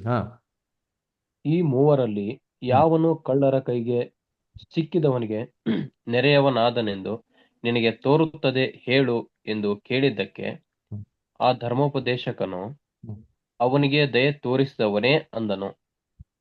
ಆಗ ಯೇಸು ಅವನಿಗೆ, ಹೋಗು, ನೀನು ಅದರಂತೆ ಮಾಡು ಎಂದು ಹೇಳಿದನು. ನೋಡ್ರ ಏನ್ ಕ್ಲಿಯರ್ಟಾಗಿ ಉತ್ತರ ಕೊಡ್ತಾವ ಧರ್ಮೋಪದೇಶಕನು. ಆ ಸಮಾರಿದನು ಅಂತ ಭಯ ಬಿಡ್ಲಿಲ್ಲ. ಯಾರು ಅವನಿಗೆ ಸಹಾಯ ಮಾಡಿ ಗೊತ್ತಾ ಸರ್? ಅವರೇ ಸರ್ ಅಂತ ಅಂದ್ಬಿಡ್ತಾನೆ. ಕರೆಕ್ಟಾಗಿ ಹೇಳ್ದೆ ಅಪ್ಪ, ನೀನು ಉತ್ತರ ಕೊಟ್ಬಿಟ್ಟಿದ್ಯಾ, ಹೋಗಿ ನೀನು ಅದೇಮ್ಮ ನೀನು ಮಾಡು. ಇವನು ಬೇರೆ ಉತ್ತರ ಕೊಡೋಕ್ಕೆ ಅವಕಾಶನೇ ಆಗಿಲ್ಲ. ಯಾಕೆ? ಯೇಸು ಕ್ರಿಸ್ತನ ಕತೆ ಎಷ್ಟು ಕ್ಲಿಯರ್ ಆಗಿದೆ ಕೇಳ್ಕೊಂಡ ಜನಗಳಿಗೆ ಎಲ್ಲರಿಗೂ ಗೊತ್ತಾಗ್ಬಿಡ್ತು ಯಾರಪ್ಪ ಒಳ್ಳೆಯವನು ಅಂತ. ಇವ್ರೇನೋ ಬೇರೆ ಉತ್ತರ ಕೊಟ್ಟಿದ್ರೆ ಏನಾಗ್ಬಿಟ್ಟಿರೋರು, ಲಾಕ್ ಆಗ್ಬಿಟ್ಟಿರೋರು. ಅದಕ್ಕೆ ಬೇರೆ ಆಪ್ಷನ್ನೇ ಇಲ್ದಿರ ಏನ್ ಮಾಡ್ತಾರೆ, ಸಮಾರಿ ಅಂತ ಇವನು ಕ್ಲೆವರಾಗೆ ಪದ ಹೇಳ್ತಾರ. ಯಾರು ಸಹಾಯ ಮಾಡೋದು ಅವನೇ ಸರ್, ದಯವಿಟ್ಟು ನೀನು ಹಂಗೆ ಮಾಡ್ತಾ. ಯಾಕಂದ್ರೆ ಇವ್ರು ಯಾರಿಗೂ ಸಹಾಯನೇ ಮಾಡ್ತಾ ಇರಲಿಲ್ಲ. ಕಿತ್ಕೊಂಡ್ ತಿನ್ನೋರು, ಲೂಟಿ ಮಾಡ್ಬಿಡೋರು ಅಷ್ಟೇ ಹೊರ್ತು ಒಬ್ರಿಗೂ ಸಹಾಯ ಏನ್ ಮಾಡ್ತಾ ಇರಲಿಲ್ಲ, ಮಾಡ್ತಾನೆ ಇರಲಿಲ್ಲ. ಅದಕ್ಕೆ ಏನ್ ಮಾಡ್ತಾರೆ ಇವ್ರು ಹೋಗ್ಬಿಟ್ಟು, ನೀನು ಅದರಂತೆನೆ ಮಾಡು ಅಂತ ಏನ್ ಮಾಡ್ತಾರೆ ಹೇಳ್ತಾರೆ. ಹಂಗಾರೆ ಈ ಸಾಮ್ಯನ ಮುಖಾಂತರ ಯಾರಪ್ಪ ನೆರೆ ಹೊರೆಯೋನು ಅಂದ್ರೆ ಎಲ್ಲಾರು ಈಕ್ವಲ್ ಅಂತ ಏನ್ ಮಾಡಿದ್ರು ಯೇಸು ಕ್ರಿಸ್ತು ಇವಾಗ ಏನ್ ಮಾಡಿದ್ರು ನೋಡ್ಸ್ಕೊಟ್ರು. ಸರಿ, ಇದಾಯ್ತಪ್ಪ ಸಾಮ್ಯ. ಇದು ನಮ್ಗೇನು ಅರ್ಥ ಇದೆ, ನಮ್ಗೇನು ಪಾಠ ಇದೆ ಅದರ ನೋಡಿ. ಯಾಕಂದ್ರೆ ಇದೇನು ಪಾಠ ಇದ್ದೇ ಇರ್ಬೇಕಲ್ವಾ, ಇಲ್ದಿರಕ್ಕೆ ಹೆಂಗೆ ಸಾಧ್ಯ? ಯಾಕಂದ್ರೆ ಯೇಸು ಕ್ರಿಸ್ತು ನಮ್ಗೆ ಚೆನ್ನಾಗಿ ಗೊತ್ತು, ಅವರು ಸಾಮ್ಯ ರೂಪದಲ್ಲಿ ಬಿಟ್ರೆ ಬೇರೆ ಯಾವ ರೀತಿಯಲ್ಲೂ ಮಾತಾಡ್ತಾನೆ ಇರಲ್ಲ ಅಂತ ಹೇಳ್ತಾರೆ. ಶಿಷ್ಯರು ಬಂದು ಕೇಳ್ತಾರೆ, ಏನ್ ಸ್ವಾಮಿ ಯಾವಾಗ ನೀವು ಸಾಮ್ಯ ರೂಪ ಮಾತಾಡ್ತಾರೆ, ಯಾಕೆ ಮಾತಾಡ್ತೀರ ಅಂತ ಈ ಪ್ರಶ್ನೆ ಕೇಳ್ತಾರೆ. ಯೇಸು ಕ್ರಿಸ್ತು ಏನು ಉತ್ತರ ಕೊಡ್ತಾರೆ? ಇದು ಓದೋಣ. ಮ್ಯಾಥ್ಯೂ 13 ಚಾಪ್ಟರ್ 34 and 35 ಓದಿ. ಯೇಸು ಈ ಮಾತುಗಳನ್ನೆಲ್ಲ ಜನರ ಗುಂಪುಗಳಿಗೆ ಸಾಮ್ಯ ರೂಪವಾಗಿ ಹೇಳಿದನು, ಸಾಮ್ಯವಿಲ್ಲದೆ ಒಂದನ್ನು ಹೇಳಲಿಲ್ಲ. ಹೀಗೆ ನಾನು ಬಾಯಿದೆರೆದು ಸಾಮ್ಯ ರೂಪವಾಗಿ ಉಪದೇಶಿಸುವೆನು, ಲೋಕಾದಿಯಿಂದ ಮರೆಯಾಗಿದ್ದವುಗಳನ್ನು ಹೊರಪಡಿಸುವೆನು ಎಂದು ಒಬ್ಬ ಪ್ರವಾದಿಯ ಮುಖಾಂತರ ನುಡಿದ ಮಾತು ನೆರವೇರಿತು. ಶಿಷ್ಯನ ಬಂದು ಏನ್ ಕೇಳ್ತಾರೆ, ಏನ್ರಿ ನೀವು ಯಾಕೆ ಸ್ವಾಮಿ ರೂಪದಲ್ಲಿ ಮಾತಾಡ್ತೀರಿ ಅಂತಂದ್ರೆ ಯೇಸು ಕ್ರಿಸ್ತ ಉತ್ತರ ಕೊಟ್ರು. ಎಂತ ಉತ್ತರ ಕೊಟ್ರು? ಲೋಕಾದಿಯಿಂದ ಏನ್ರಿ ಈ ಸಾಮ್ಯದಲ್ಲಿ ಏನ್ ಅಡಗಿದೆ ಅಂತೆ? ಏನಕ್ಕೆ ಸಾಮ್ಯದಲ್ಲಿ ಮಾತಾಡ್ತಾರಂತೆ? ಲೋಕಾದಿಯಿಂದ ಮರೆಯಾಗಿಟ್ಟಿರೋದನ್ನೆಲ್ಲ ಹೊರಗಡೆ ತರೋದಕ್ಕೋಸ್ಕರನೇ ನಾನೇನ್ ಮಾತಾಡ್ತೀನಿ? ಸಾಮ್ಯ ರೂಪದಲ್ಲಿ ಮಾತಾಡ್ತೀನಿ ಅಲ್ಲ. ಅದು ಹೇಳ್ಬೇಕಾದ್ರೆ ಹೇಳ್ತಾರೆ, ಪರಲೋಕ ರಾಜ್ಯದ ಗುಟ್ಟುಗಳನ್ನು ತಿಳಿಯುವಂತ ವರವು ನಿಮಗೇನಾಗಿದೆ ಕೊಟ್ಟಿದೆ ಅಂತ ಹೇಳ್ತಾರೆ. ಅವ್ರಿಗೇನಾಗಿಲ್ಲ, ಕೊಟ್ಟಿಲ್ಲ ಅಂತ ಹೇಳ್ತಾರೆ. ಇದೇನು ಪರಲೋಕ ರಾಜ್ಯ ಅಂತ ಹೇಳ್ಬೇಕಾದ್ರೆ ನಮ್ಗೆಲ್ಲ ಚೆನ್ನಾಗಿ ಗೊತ್ತು. ಯೇಸು ಕ್ರಿಸ್ತು ಏನ್ ಮಾಡ್ತಾರೆ? ಭೂಲೋಕ ತನ್ನ ರಾಜ್ಯವನ್ನು ಏನ್ ಮಾಡ್ತಾರೆ? ಅವರು ಸ್ಥಾಪನೆ ಮಾಡ್ತಾರೆ. ಅಲ್ವರ ಆ ಭೂಲೋಕದಲ್ಲಿ ಕಣ್ಣು ಕಾಣಂತ ರೀತಿ ಏನ್ರಿ, ಆ ಭೂಲೋಕದಲ್ಲಿ ದೇವರ ರಾಜ್ಯವನ್ನು ಸ್ಥಾಪನೆ ಮಾಡ್ಬೇಕಾದ್ರೆ ಅವಾಗ ಏನಪ್ಪ ಆಗ್ತಾರೆ ಅಂತಂದ್ರೆ ಏನ್ರಿ, ಅವರು ಒಂದು ವಿಚಾರಗಳೇನಾಗ್ತಾರೆ ಭೂಲೋಕದಲ್ಲಿ ಬರ್ತಾರೆ. ನೋಡಿ ಇನ್ನೊಂದು ವಾಕ್ಯ ಓದೋಣ, ಅದೇ ಮತ್ತೆ 13ನೇ ಅಧ್ಯಾಯದಲ್ಲಿ ಬ್ರದರ್ 10 ಮತ್ತೆ 11 ಓದಿ. ಹಾ. ತರುವಾಯ ಆತನ ಶಿಷ್ಯರು ಬಂದು, ಯಾಕೆ ಸಾಮ್ಯರೂಪವಾಗಿ ಅವರ ಸಂಗಡ ಮಾತಾಡುತ್ತಿ ಎಂದು ಕೇಳಿದರು. ಅದಕ್ಕೆ ಆತನು ಅವರಿಗೆ, ಪರಲೋಕ ರಾಜ್ಯದ ಗುಟ್ಟುಗಳನ್ನು ತಿಳಿಯುವ ವರವು ನಿಮಗೇ ಕೊಟ್ಟದೆ, ಅವರಿಗೆ ಕೊಟ್ಟಿಲ್ಲ. ಹಾ, ಅಂದ್ರೆ ಪರಲೋಕ ರಾಜ್ಯದ ಗುಟ್ಟುಗಳೇನಾಗಿದೆ ಈ ಸಾಮ್ಯದಲ್ಲಿ ಅಡಗಿದೆ ಅಂತ ಅರ್ಥ. ಅದನ್ನ ತಿಳ್ಕೊಳಕ್ಕೆ ನಿಮಗೇನಾಗಿದೆ ವರ ಕೊಟ್ಟಿದ್ರೆ ಅವ್ರಿಗೇನಾಗಿಲ್ಲ, ಕೊಟ್ಟಿಲ್ಲ ಅಂತ ನನಗಿದೆ ಪರಲೋಕ ರಾಜ್ಯದ ಗುಟ್ಟು. ಯೇಸು ಕ್ರಿಸ್ತ ಎರಡನೇ ಬರಕೆಯಲ್ಲಿ ಬರ್ಬೇಕಾದ್ರೆ ಏನ್ ಮಾಡ್ತಾರೆ, ಭೂಲೋಕಕ್ಕೆ ತನ್ನ ರಾಜ್ಯವನ್ನೇ ಮಾಡ್ತಾರೆ, ಸ್ಥಾಪನೆ ಮಾಡ್ತಾರೆ. ಈ ರಾಜ್ಯ ಸ್ಥಾಪನೆ ಮಾಡ್ಬೇಕಾದ್ರೆ ಏನ್ರಿ, ಇದರಲ್ಲಿ 2 ಭಾಗ ಇದೆ. ಒಂದು ಪರಲೋಕ ರಕ್ಷಣೆ ಇದೆ, ಭೂಲೋಕ ರಕ್ಷಣೆ ಇದೆ. ಪರಲೋಕ ರಕ್ಷಣೆ ಯಾರು ಬರ್ತಾರೆ, ಸಭೆ ಮತ್ತೆ ಯಾರು ಬರ್ತಾರೆ, ಯೇಸು ಕ್ರಿಸ್ತ ಬರ್ತಾರೆ. 1,44,000 ಮತ್ತೆ ಸಭೆ ಏನಾಗ್ತಾರೆ ಬರ್ತಾರೆ. ಭೂಲೋಕದಲ್ಲಿ ಯಾರಪ್ಪ ಇರ್ತಾರೆ, ಪಿತೃಗಳು ಮತ್ತೆ ಏನಾಗಿರ್ತಾರೆ ಅಂದ್ರೆ ಲೋಕ ಜನಗಳು ಏನಾಗ್ತಾರೆ ಎದ್ದು ಬರ್ತಾರೆ ಅಲ್ವರ. ಇವಾಗ ಪರಲೋಕ ರಾಜ್ಯದ ರಹಸ್ಯ ಅಂತಂದ್ರೆ ಈ ಸಾಮಿಗಳ ಎಲ್ಲದರಲ್ಲೂ ಯೇಸು ಕ್ರಿಸ್ತು ಸಭೆಗೆ ಸಂಬಂಧಪಟ್ಟಿರುವಂತ ರಹಸ್ಯವಾಗಿರುವಂತ ಮಾತುಗಳು ಏನ್ ಮಾಡ್ತಾ ಇದಾರೆ, ಮಾತಾಡಿದ್ದಾರೆ ಅಂತಾನೆ ಅರ್ಥ. ಅದಕ್ಕೆ ಏನ್ರೆ secrets of the Kingdom of Heaven ಅಂತ ಹೇಳಿದ್ದು, ಅರ್ಥ ಅಂತ ಹೇಳಲಿಲ್ಲ. ಅಂದರೆ ಚಿಕ್ಕ ಇಂಡುಗೂ ಸಭೆಗೆ ಸಂಬಂಧಪಟ್ಟಾಗಂತ ಅನೇಕ ರಹಸ್ಯವಾಗಿರುವಂತ ಮಾತುಗಳನ್ನ ಏನ್ ಮಾಡೋರು ಮಾತಾಡೋರು. ಹಾಗಾದ್ರೆ ಏನರ್ಥ, ಹಾಗಾದ್ರೆ ಮನುಷ್ಯ ಯಾರು, ಯಾಕೆ ಯೆರೂಸಲೇಮಿಂದ ಯೆರಿಕೋ ಅಂತಾನೆ ಕೊಟ್ಟವ್ರೆ, ಯಾಕೆ ಕಳ್ಳರುಗಳ ಬಂದು ಕೊಟ್ಟರು ಅಂತ ಹೇಳಿದ್ರೆ, ಗಾಯ ಮಾಡಿದಂತೆ ಸುಳಿಗೆ ಮಾಡಿದ್ರಂತೆ ಸಾಯಿಸೋದು ಅಂತ ಕೊಟ್ಟಿದ್ಯಾ, ಇಲ್ಲ. ಯಾಕೆ ಯಾಜಕ ಕೊಟ್ಟವ್ರೆ, ಯಾಕೆ ಲೇವಿ ಅಂತ ಕೊಟ್ಟವ್ರೆ, ಯಾಕೆ ಸಮಾರಿ ಅಂತಾನೆ ಕೊಟ್ಟವ್ರೆ, ಯಾಕೆ ಕತ್ತೆ ಕೊಟ್ಟವ್ರೆ, ಯಾಕೆ ಛತ್ರ, ಯಾಕೆ ಎಡೆ ನಾಣ್ಯಗಳು, ಯಾಕೆ ನಾನು ತಿರುಗಿ ಬಂದವಾಗ ಅಂತ ಹೇಳಿದ್ರು. ಇವೆಲ್ಲಾನು ನಾವೇನ್ ಮಾಡಬೇಕು, ಬೈಬಲಲ್ಲಿ ಹುಡುಕ್ಬೇಕು. ಕರ್ತನಲ್ಲಿ ಪ್ರೀತಿ ಅನ್ಸೋರ್ಗಳೇ, ಬೈಬಲ್ಗೆ ಯಾವ ಡಿಕ್ಷನರಿ? ಬೈಬಲ್ ಹಾ, ಇವಾಗ ಹೆಂಗೆ ಸ್ಟಡಿ ಮಾಡೋದು ಬೈಬಲ್ ನೋಡೋಣ ಅಂತೀನಿ. ಅಲ್ಲ ನಿಮ್ಗೆ ಎಷ್ಟು ಹೇಳ್ಕೊಟ್ಟಿನಿ, ಅದೇ ಒಂದು ಪಾಠನ ಡಿಕೋಡ್ ಮಾಡ್ಬೇಕು ಅಂದ್ರೆ ಹೆಂಗೆ ಅಂತ ನೋಡಿರ್ತೀನಿ ಸರಳಾಗೆ. ತುಂಬಾ ಈಸಿ ಇದು ಅಲ್ವರ. ಇವಾಗ ಆ ಮನುಷ್ಯ ಎಲ್ಲಿಂದ ಎಲ್ಗೋದಂತೆ, ಸಮಾರ್ಯದಿಂದ ಹಾ ಯೆರೂಸಲೇಮಿನಿಂದ ಸಮಾರ್ಯಗೆ ಹೋದ್ನ ಸರ್. ಹಾ ಯೆರೂಸಲೇಮ್ ಸಮಾರ್ಯನ, ಯೆರೂಸಲೇಮಿಂದ ಬೇರೆ ಎಲ್ಲಿ ಊರು? ಹಾ ಹೋದ್ರಿ ಎಲ್ಲಿ? ಯೆರಿಕೋ ಸರ್. ಎರಿಕೋ, ಕರೆಕ್ಟ್ ನೋಡ್ರಾ, ವೆರಿ ಗುಡ್. ಅದರ 30ನೇ ವಾಕ್ಯ ನೋಡಿದ್ರೆ ಯೆರೂಸಲೇಮಿಂದ ಎರಿಕೋ ಅಂತ ಹೇಳ್ತೀವಿ. ನಾವೇನ್ ಮಾಡ್ಬೇಕು ಅಂದ್ರೆ ಫಸ್ಟ್ ಯೆರೂಸಲೇಮ್ ಅಂದ್ರೆ ಏನಂತ ಹುಡುಕ್ಬೇಕು, ಆಮೇಲೆ ಎರಿಕೋ ಏನಂತ ನಮ್ಗೆ ಒಂದ್ಸಲ ರಿಪೀಟ್ ಹುಡುಕ್ಬೇಕು. ಮಾಡ್ತೀರಾ, ಕೇಳಿಸಿಲ್ಲ, ಇಲ್ಲಿ ಕಟ್ ಕಟ್ ವಾಯ್ಸ್ ಆಗಿದೆ. ಬ್ರೇಕ್ ಇನ್ನೊಂದ್ಸರಿ ರಿಪೀಟ್ ಮಾಡಿ. ಸರಿ, ಇವಾಗ ವಾಯ್ಸ್ ಕೇಳಿಸ್ತಾ ಇದೆಯಾ? ಇವಾಗ ಕೇಳಿಸ್ತಾ. ಹಾ, ಅದು ಸ್ವಲ್ಪ ಬ್ರಾಡ್ ಬ್ಯಾಂಡ್ ಹೋಗ್ಬಿಟ್ಟಿದೆ, ದಯವಿಟ್ಟು ಬೇಜಾರು ಮಾಡ್ಕೊಂಬಿಡಿ. ಮೊಬೈಲಲ್ಲಿ ಕನೆಕ್ಟ್ ಮಾಡ್ತಾ ಇದ್ದೀನಿ, ಓಕೆನಾ? ಹಾ ಸರಿ, ಕಟ್ಟಾದ್ರೆ ಹೇಳಿ, ಇನ್ನೊಂದ್ಸರಿ ಮಾಡ್ತೀನಿ, ತೊಂದರೆ ಇಲ್ಲ. ನೀವು ಹೇಳಿದ್ ಒಳ್ಳೇದಾಯ್ತು. ಇವಾಗ ಯೆರೂಸಲೇಮ್ ಅಂದ್ರೆ ಏನು ಬೈಬಲಲ್ಲಿ ಏನು ಹುಡುಕ್ಬೇಕು, ಕರೆಕ್ಟಾ? ಮೂಲೆ ಸರಿ, ಇವಾಗ ನೀವು ಹೇಳ್ರಿ ಯೆರೂಸಲೇಮ್ ಅಂದ್ರೆ ಏನಪ್ಪ ಬೈಬಲಲ್ಲಿ ಅರ್ಥ? ಮೂಲೆಗಳು. ಯೆರೂಸಲೇಮ್ ಅಂದ್ರೆ ಯೇಸುವನ್ನು ಶಿಲುಬೆಗೆ ಹಾಕಿದ ಸ್ಥಳ. ಸ್ಥಳ.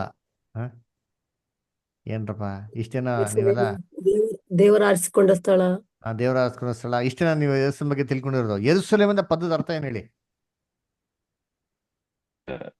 ಎರು ಅಂದ್ರೆ ಸಲೇಮ್ ಅಂದ್ರೆ ಸಮಾಧಾನ. ಸಲೇಮ್ ಅಂದ್ರೆ ಸಮಾಧಾನ, ಎರು ಅಂದ್ರೆ ಮೂಲೆಗಳು. ನೋಡ್ರಾ, ಸೇಲಂ ಅಂತಂದ್ರೆ ಸಮಾಧಾನ. ಅದರ ಜೆರೂಸಲೇಮ್ ಅಂತಂದ್ರೆ ಗೊತ್ತಾ, ಸಮಾಧಾನದ ನಗರ ರೀ. ಅಲ್ವರಾ? ಸಮಾಧಾನ. ಹಾ ಸರ್. ನೋಡಿ ಬೈಬಲ್ ಇದೆ ಎಲ್ಲಿ? ಇಬ್ರಿಯರ ಪತ್ರಿಕೆ 7ನೇ ಅಧ್ಯಾಯ 2ನೇ ವಾಕ್ಯ, ಇಬ್ರು 7:2 ಓದಿ. ಅವನಿಗೆ ಅಬ್ರಹಾಮನು ತಾನು ಜಯಿಸಿಕೊಂಡು ಬಂದಿದ್ದ ಎಲ್ಲಾ ವಸ್ತುಗಳಲ್ಲಿ 10ನೇ ಒಂದು ಭಾಗವನ್ನು ಕೊಟ್ಟನು. ಅವನ ಹೆಸರಿನ ಅರ್ಥವು ನೀತಿ ರಾಜ ಎಂಬುದು. ಇದಲ್ಲದೆ ಅವನು ಸಾಲೇಮಿನ ರಾಜ, ಅಂದರೆ ಸಮಾಧಾನ ರಾಜ. ನೋಡ್ರ, ಅವನಿಗೆ ಸಾಲೇಮಿನ ರಾಜ, ಯೆರೂಸಲೇಮ್ ಅನ್ನ ರಾಜ ಅಂತಂದ್ರೆ ಸಮಾಧಾನದ ರಾಜ್ಯ ಅಂತ. ಅದಕ್ಕೆ ಯೆರೂಸಲೇಮ್ ಅಂತಂದ್ರೆ ಸಮಾಧಾನಕ್ಕೆ ಅಸ್ಥಿಬಾರ ರೀ. ಅದಕ್ಕೆ ನೋಡ್ರಿ ಇದ್ದೀನಿ, ಈಗ ಮುಸ್ಲಿಮ್ಸ್ ಹೇಳ್ತಾ ಗೊತ್ತಾ, ಸಲಾಂ ವಾಲಿಕುಮ್ ಅಂತ. ಸಲಾಂ ಅಂದ್ರೆ ಏನ್ರಿ? ಸಲಾಂ ಸಮಾಧಾನ ಅಲ್ವರ. ಅದಕ್ಕೆ ನೋಡ್ಬೇಕಾದ್ರೆ peace be unto you ಅಂತ ಬಿಟ್ಟು ಅದೇನ್ರಿ ಅವ್ರ ಭಾಷೆಯಲ್ಲಿ ಹೇಳಂಥದ್ದು ಅಲ್ವರ. ಏನ್ರಿ ಸಮಾಧಾನ ನಗರ. ಅದಕ್ಕೆ ನಿಮ್ಗೆ ಚೆನ್ನಾಗಿ ಗೊತ್ತಿದ್ಯಾ, ದಾವಿದನಿಗೆ ಒಬ್ಬ ಮಗ ಇರ್ತಾನೆ. ಅವನ ಅಪ್ಪನ ಮೇಲೆ ಅಧಿಕಾರ ಚಲಾಯಿಸ್ಬಿಟ್ಟು ಅವ್ರ ಅಪ್ಪನ ಅರಮನೆಯಿಂದ ಓಡಿಸ್ಬಿಡ್ತಾನೆ. ಅವನು ರಾಜನ್ ತರ ಕೂತ್ಕೊಂಡ್ಬಿಡ್ತಾನೆ. ಯಾರ ಮಗ? ದಾವೀದನ ಮಗ ಸಲ್ಮಾನ್. ಅಬ್ಸಲೋಮ್. ಅಲ್ರ. ಅವಾಗ ಇವನು ಅಡವಿಗೆ ಓಡೋಗ್ಬಿಡ್ತಾನೆ. ಅವಾಗ ಅವ್ರ ಸೈನಿಕರೆಲ್ಲ ಹೇಳ್ತಾರೆ, ಸರ್ ಪರ್ಮಿಷನ್ ಕೊಡಿ ಹೊಡೆದಾಕ್ಬಿಡೋಣ ಅಂತಂದ್ಬಿಟ್ಟು. ಅವ್ನು ಹೇಳ್ತಾನೆ ಇಲ್ಲ, ಹ್ಮ್. ಬೇಡ ಬೇಡ ಬೇಡ, ಯೆರೂಸಲೇಮ್ ನಾನು ಕಷ್ಟಪಟ್ಟು ಕ್ಯಾಪ್ಚರ್ ಮಾಡಿಕೊಡುವಂತ ಯೆರೂಸಲೇಮ್ ಸಮಾಧಾನ ನಗರ, ಅದ್ಯಾವತ್ತೂ ಸಮಾಧಾನ ಇರಬೇಕು, ದೇವರ ಆಲಯದಲ್ಲಿರ್ಬೇಕು, ರಕ್ತ ಸುರಿಸ್ಬೇಡಿ ಅಂತ ಹೇಳ್ತಾನೆ. ಸಿಟಿ ಆಫ್ ಡೇವಿಡ್ ಅಂತೇನ್ರಿ ಇದಕ್ಕೆ ಹೆಸರು ಅಲ್ವರ. ಅಂದ್ರೆ ಹೌದಾ? ಇದು ಸಮಾಧಾನ ನಗರ ರೀ.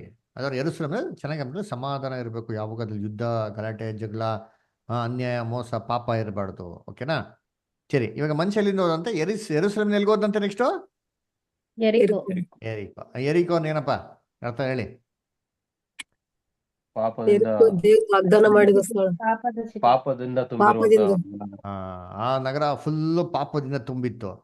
ದೇವರ ಹ್ಮ್. ನಗರನ ನಾಶ ಮಾಡಕ್ಕೆ ಆ ನಗರದಲ್ಲಿಂತ ಒಂದೇ ಒಂದು ವಸ್ತು ಕೂಡ ತಗೊಂಬೇಡಿ ಅಂತ ಹೇಳ್ತಾರೆ.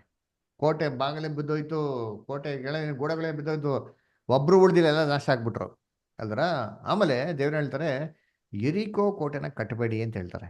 ಕಟ್ಟಿದ್ರೆ ಆ ಪಾಪದ ಮಗನೇ. ನಗರ ಯಾರು ಕಟ್ತಾನೋ ಅವನ್ ತನ್ನ ಅವ್ನ್ ಚೊಚ್ಚಲ ಮಗನೇ. ಮಗನನ್ನ ಕಳ್ಕೊಂತಾನೆ ಅಂತ ಹೇಳ್ತಾರೆ ದೇವರು. ಇಲ್ಲಿ ಹೌದು ಸರ್. ಯೋಶ್ವ 6ನೇ ಅಧ್ಯಾಯ ಹ್ಮ್. 26ನೇ ವಾಕ್ಯ ಓದಿಂತೀನಿ. ಯೋಶ್ವ 6:26 ಓದಿ. ಅದೇ ಸಮಯದಲ್ಲಿ ಯೆಹೋಶುವನು ಹ್ಮ್. ಇಸ್ರಾಯೇಲರಿಂದ ಪ್ರಮಾಣ ಮಾಡಿಸಿ ಅವರಿಗೆ, ಈ ಯೆರಿಕೋ ಪಟ್ಟಣವನ್ನು ಕಟ್ಟುವುದಕ್ಕೆ ಕೈ ಹಚ್ಚುವ ಮನುಷ್ಯನು ಹ್ಮ್. ಯೆಹೋವನ ದೃಷ್ಟಿಯಲ್ಲಿ ಶಾಪಗ್ರಸ್ತನಾಗಿರಲಿ.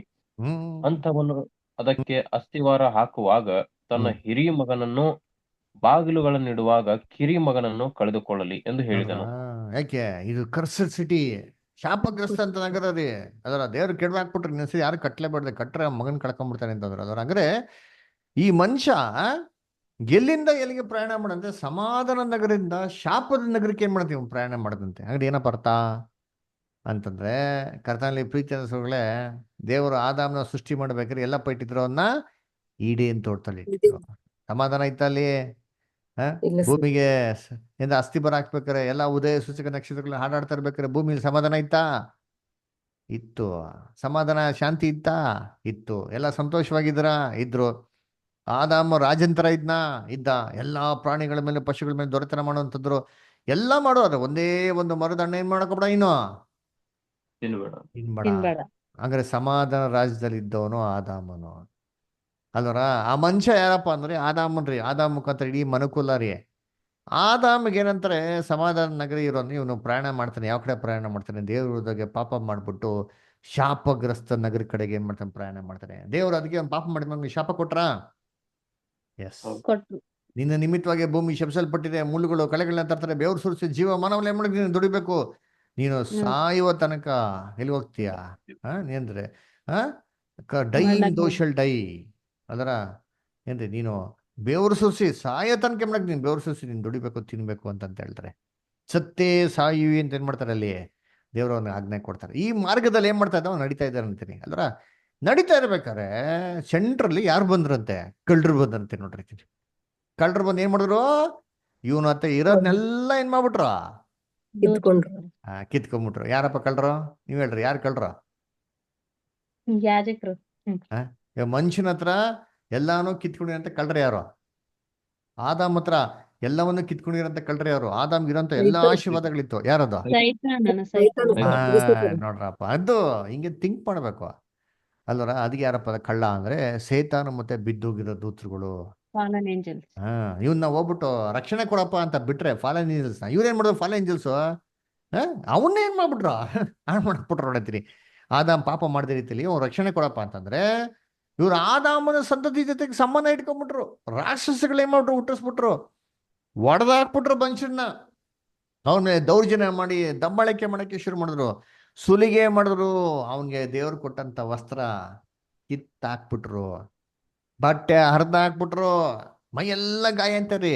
ಪಾಪದಿಂದ ತುಂಬಿಸ್ಬಿಟ್ರು ಅವನ್ನ. ಪಾಪದಿಂದ ಗಾಯ ಆಗಿತ್ತಂತೆ.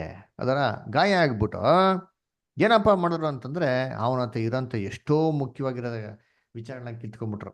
ಅದರ ಆದಾಮಿಂದ ಬಟ್ಟೆ ಕಿತ್ಕೊಂಡ್ಬಿಟ್ರ. ಆದಾಮ್ ಈಡೇ ತೋಟದಲ್ಲಿ ಇರ್ಬೇಕಾ ಬಟ್ಟೆ ಹಾಕಿದ್ನ ಇಲ್ವಾ? ಹಾಕಿದ್ದ. ಹಾಕಿರ್ಲಿಲ್ವಾ? ಅದು ಪಾಪ ಚರ್ಮದ ಅಂಗಿ ಇತ್ತು ಸರ್. ಕಣ್ಣುಗಳು ತೆರೆದವಲ್ಲ ಅವಾಗ. ಅಲ್ವರ. ಚರ್ಮದ ಅಂಗಿ ನೀತಿವಂತಿಕೆ, ದೇವ್ರ ನೀತಿವಂತಿಕೆ ಕೊಟ್ಟಿರ್ಬೇಕಾರೆ ಬೆತ್ತಲೆ ಆಗಿರ್ಬೇಕು ಕೂಡ ಅವ್ರಿಗೆ ಏನಾಗ್ತಾ ಇರಲ್ಲ, ಪಾಪಿ ಅಂತ ರಿಯಲೈಸೇಷನ್ ಇಲ್ಲ. ಅದು ಅವ್ರ ದೇವ್ರು ಕೊಟ್ಟಂತ ವಸ್ತ್ರ. ಆಮೇಲೆ ಇವ್ರು ಪಾಪ ಮಾಡಿ ಮೇಲೆ ಏನಾಯ್ತು? ಅರೇ, ಇವ್ರು ಏನ್ ಮಾಡ್ರು? ಬಟ್ಟೆ ತಗೊಂಡ್ಬಂದ್ಬಿಟ್ರು. ಏನೋ ಅಂಜೂರದ ಎಲೆಗಳು. ಅಂಜೂರದ ಎಲೆ ಹಾಕಿದ್ರೆ ಇರ್ತದ ಪರ್ಮನೆಂಟಾ ಒಣಗೋಗ್ಬಿಡ್ತಾರೆ ಬಿದ್ದೋಗ್ಬಿಡ್ತಾರಪ್ಪ ಇನ್ನ ಹಸೆ ಆಗೋಯ್ತೀರ ಅಂದ್ಬಿಟ್ಟು ದೇವ್ರು ಮಾಡಿದ್ರು ಒಂದು ವಸ್ತ್ರ ಅಂತ ಕೊಡ್ತಾರೆ ಆ ವಸ್ತ್ರನ ಏನ್ ಮಾಡಿದೆ ಇವನು ಕಳ್ಕೊಂಡ ನೋಡ್ರಿ ಇದ್ದೀನಿ. ಆಮೇಲೆ ಆರೋಗ್ಯ. ಆದಾಮ್ಗೆ ಆರೋಗ್ಯ ಕೊಟ್ಟಿದ್ರ ಏನ್ರಿ ತಿಂದಿ ಆ ಜೀವಕಂತ ವೃಕ್ಷಗಳ ಫಲಗಳನ್ನ ತಿಂದಿ ಶಾಶ್ವತವಾಗನೇ ಬದುಕ್ಬೋದಾಗಿತ್ತು ಅಂದ್ರೆ ಏನೋ ಅವನ್ಗೆ ಮರಣದ ಅನುಭವ ಇಲ್ದಿರ ಬದುಕ್ಬೋದಾಗಿತ್ತು. ಅದೇನ್ ಮಾಡ್ದ ಅವ್ನು ಕಳ್ಕೊಂಡ. ಹ ಐಶ್ವರ್ಯ ಇತ್ತಾ? ಈಡೇನ್ ತೋಟನೇ ಕೊಟ್ಟಿದ್ರು. ಅದರ ಅವನೇ ರಾಜ. ಸಮಾಧಾನ ಆಯ್ತಾ? ಎಲ್ಲ ಪ್ರಾಣಿಗಳು ಹೇಳ್ದಂಗೆ ಕೇಳ್ಬೋದು. ಏನ್ರಿ ಸಮಾಧಾನ? ಗಲಾಟೆ ಇಲ್ಲ, ಜಗಳ ಇಲ್ಲ, ಯುದ್ಧ ಇಲ್ಲ, ಭೀತಿ ಇಲ್ಲ. ಅದರ ಸಂತೋಷ ಆಯ್ತಾ? ಸಂತೋಷ. ಎಲ್ಲಾ ಪ್ರಾಣಿಗಳ ಜೊತೆಗೆ ಎಂಟಿ ಜೊತೆಗೆ ಏನ್ರಿ ಒಂದು ಸಂತೋಷ ಅಲ್ವರ.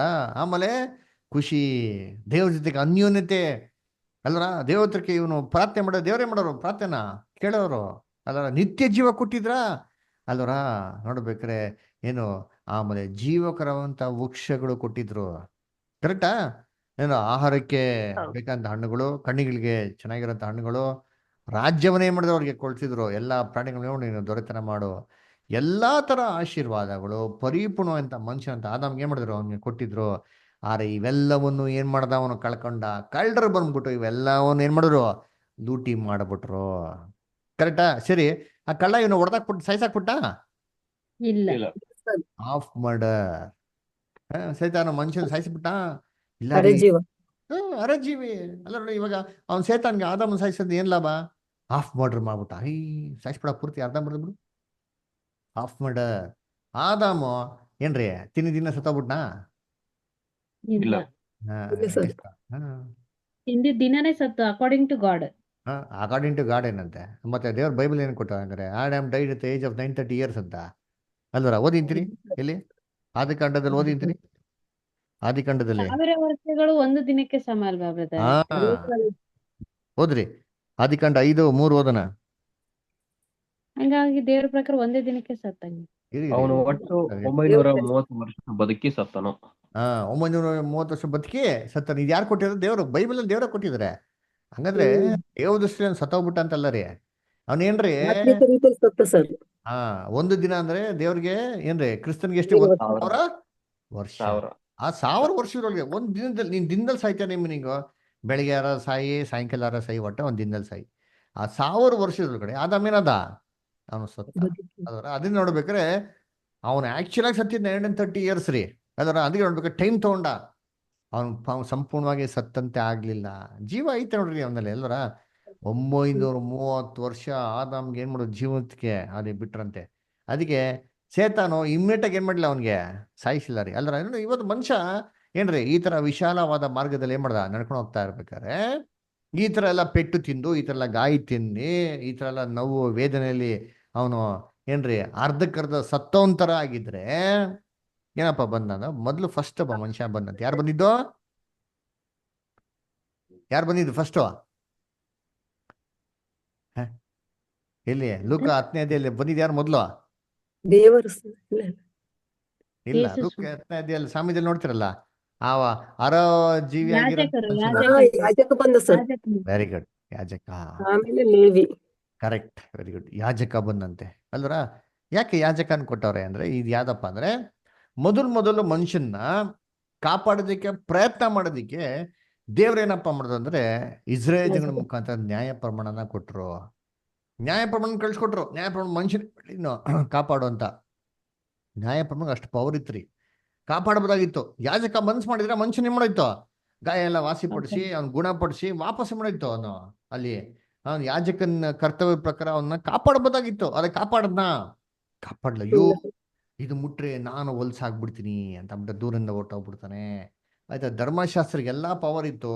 ಆದ್ರೆ ಧರ್ಮಶಾಸ್ತ್ರ ಮನುಷ್ಯನ ನಿರ್ಬಲಾವಸ್ಥೆಯಿಂದ ಏನು ಮಾಡಕ್ಕಾಗಿಲ್ದ್ರ ಫೇಲ್ಯೂರ್ ಆಗ್ಬಿಡ್ತು. ಎಲ್ಲಿದೆ? ಗಲಾತ್ಯರ 3:12 ಓದಿ.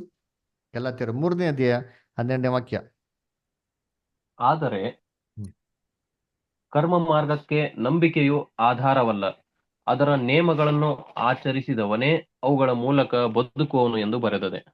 Very good. ನೋಡ್ರ, ಅದ್ರ ಮುಖಾಂತರ ಬದುಕುವನು. ಆದ್ರೆ ಬದುಕಿದ್ರ? ರೋಮಾಪುರದಲ್ಲಿ 3:20 ಓದಿ.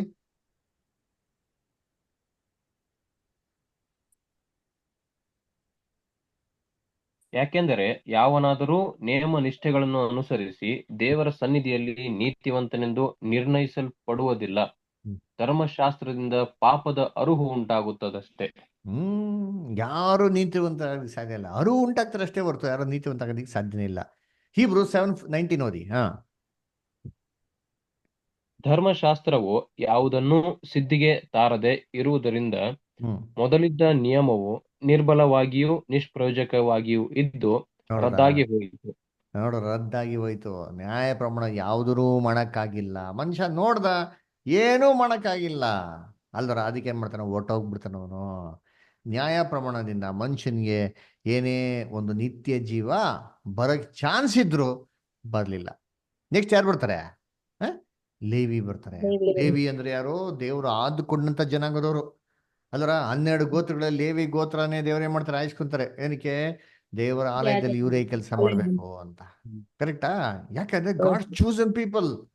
ಇದೇ ರೀತಿ ಗಾಡ್ಸ್ ಚೂಸನ್ ಪೀಪಲ್ ಯಾರಪ್ಪ ಅಂದ್ರೆ, ಇಡೀ ಲೋಕದಲ್ಲಿ ನಿಮ್ಮನ್ನ ಮಾತ್ರ ಆದ್ಕೊಂಡಿದ್ದೀನಿ ಅಂದ್ಬಿಟ್ಟು ಇಸ್ರೇಲ್ ಜನಗಳನ್ನ ನೋಡ್ಬಿಟ್ಟು ಏನ್ ಮಾಡೋದು, ದೇವರು ಕರೆದ್ರು, ಆಯ್ಕೆ ಮಾಡಿದ್ರು. ಆದ್ರೆ ಇಸ್ರೇಲ್ ಜನಗಳು ಏನ್ ಮಾಡಿದ್ರು? ನಮ್ಮನ್ ಬಿಟ್ರೆ ದೇವ್ರಿಗೆ ಗತಿ ಇಲ್ಲ ಬಿಡಪ್ಪ, ನಾವ್ಯಾಕೆ ನೋಡ್ಬೇಕು, ದೇವ್ರು ಮಾಡ್ಕೊಂತಾರೆ ಬಿಡು ಅಂತ ಏನ್ ಮಾಡ್ದ, ನೋಡ್ದ, ಅದು ಹೋಗ್ಬಿಟ್ಟ. ಮನುಷ್ಯರು ಒಂದು ಸಂಗತಿಗಳನ್ನ ನೋಡ್ಬಿಟ್ಟು ಯಹೂದ್ಯರು ಕನಿಕರ ಪಡ್ಲಿಲ್ಲ, ಗರ್ವ ಪಟ್ರು. ಅದಕ್ಕೆ ಕಾಡೆಣ್ಣೆ ಮರ ಏನ್ರಿ, ಕಾಡೆಣ್ಣೆ ಮರ ನೋಡಿದ್ರಲ್ವಾ? ಅದರ ಊರೆಣ್ಣೆ ಮರ, ಕಾಡೆಣ್ಣೆ ಮರ. ಊರೆಣ್ಣೆ ಮರ ಗರ್ವ ಪಟ್ಟಿಂದ ಕೊಂಬೆಗಳನ್ನ ಕಟ್ಟಾಕಿದ್ರು, ಕಟ್ ಮಾಡಿ ಬಿಸಾಕಿದ್ರು ಅಲ್ವರ. ಆ ರೀತಿ ನೋಡ್ಬೇಕಾರೆ ಕರ್ತನಲ್ಲಿ ಪ್ರೀತಿ ಆತ ಸೊಗಳೆ, ಇಸ್ರೇಲ್ ಜನಗಳಿಂದ ಕೂಡ ಜನಗಳಿಗೆ ಆಶೀರ್ವಾದ ಬರ್ಲಿಲ್ಲ. ನೋಡಿ ಓದನ ಇಲ್ಲಿ ರೋಮಪುರದಲ್ಲಿ 9ನೇ ಅಧ್ಯಾಯ 4 ಮತ್ತು 5. ಅವರು ಇಸ್ರಾಯೇಲನ ವಂಶದವರು, ದೇವರು ಪುತ್ರರಾಗಿ ಸ್ವೀಕರಿಸಿದವರು ಆಗಿದ್ದಾರೆ. ಅವರಲ್ಲಿ ದೇವರ ತೇಜಸ್ ಸಾನ್ನಿಧ್ಯವು ಇದೆ. ಅವರ ಸಂಗಡ ದೇವರು ಒಡಂಬಡಿಕೆಗಳನ್ನು ಮಾಡಿಕೊಂಡನು.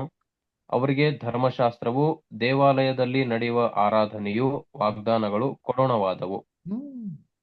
ನೋಡ್ರ ಅಬ್ರಹಾಂ, ಹ ಇಸಾಕ್, ಯಾಕೋಬರು ಅವರ ಪಿತೃಗಳೇ. ಕ್ರಿಸ್ತನು ಶರೀರ ಸಂಬಂಧವಾಗಿ ಅವರ ವಂಶದಲ್ಲಿಯೇ ಹುಟ್ಟಿದವನು. ನೋಡ್ರ ಆತನು ಎಲ್ಲಾದರ ಮೇಲೆ ಒಡೆಯನು, ನಿರಂತರ ಸ್ತುತಿ ಹೊಂದತಕ್ಕ ದೇವರು ಆಗಿದ್ದಾನೆ. ನೋಡ್ರ ಏನ್ರಿ ಎಲ್ಲವೂ ಏನ್ರಿ ಇವ್ರದೇ ರೀ.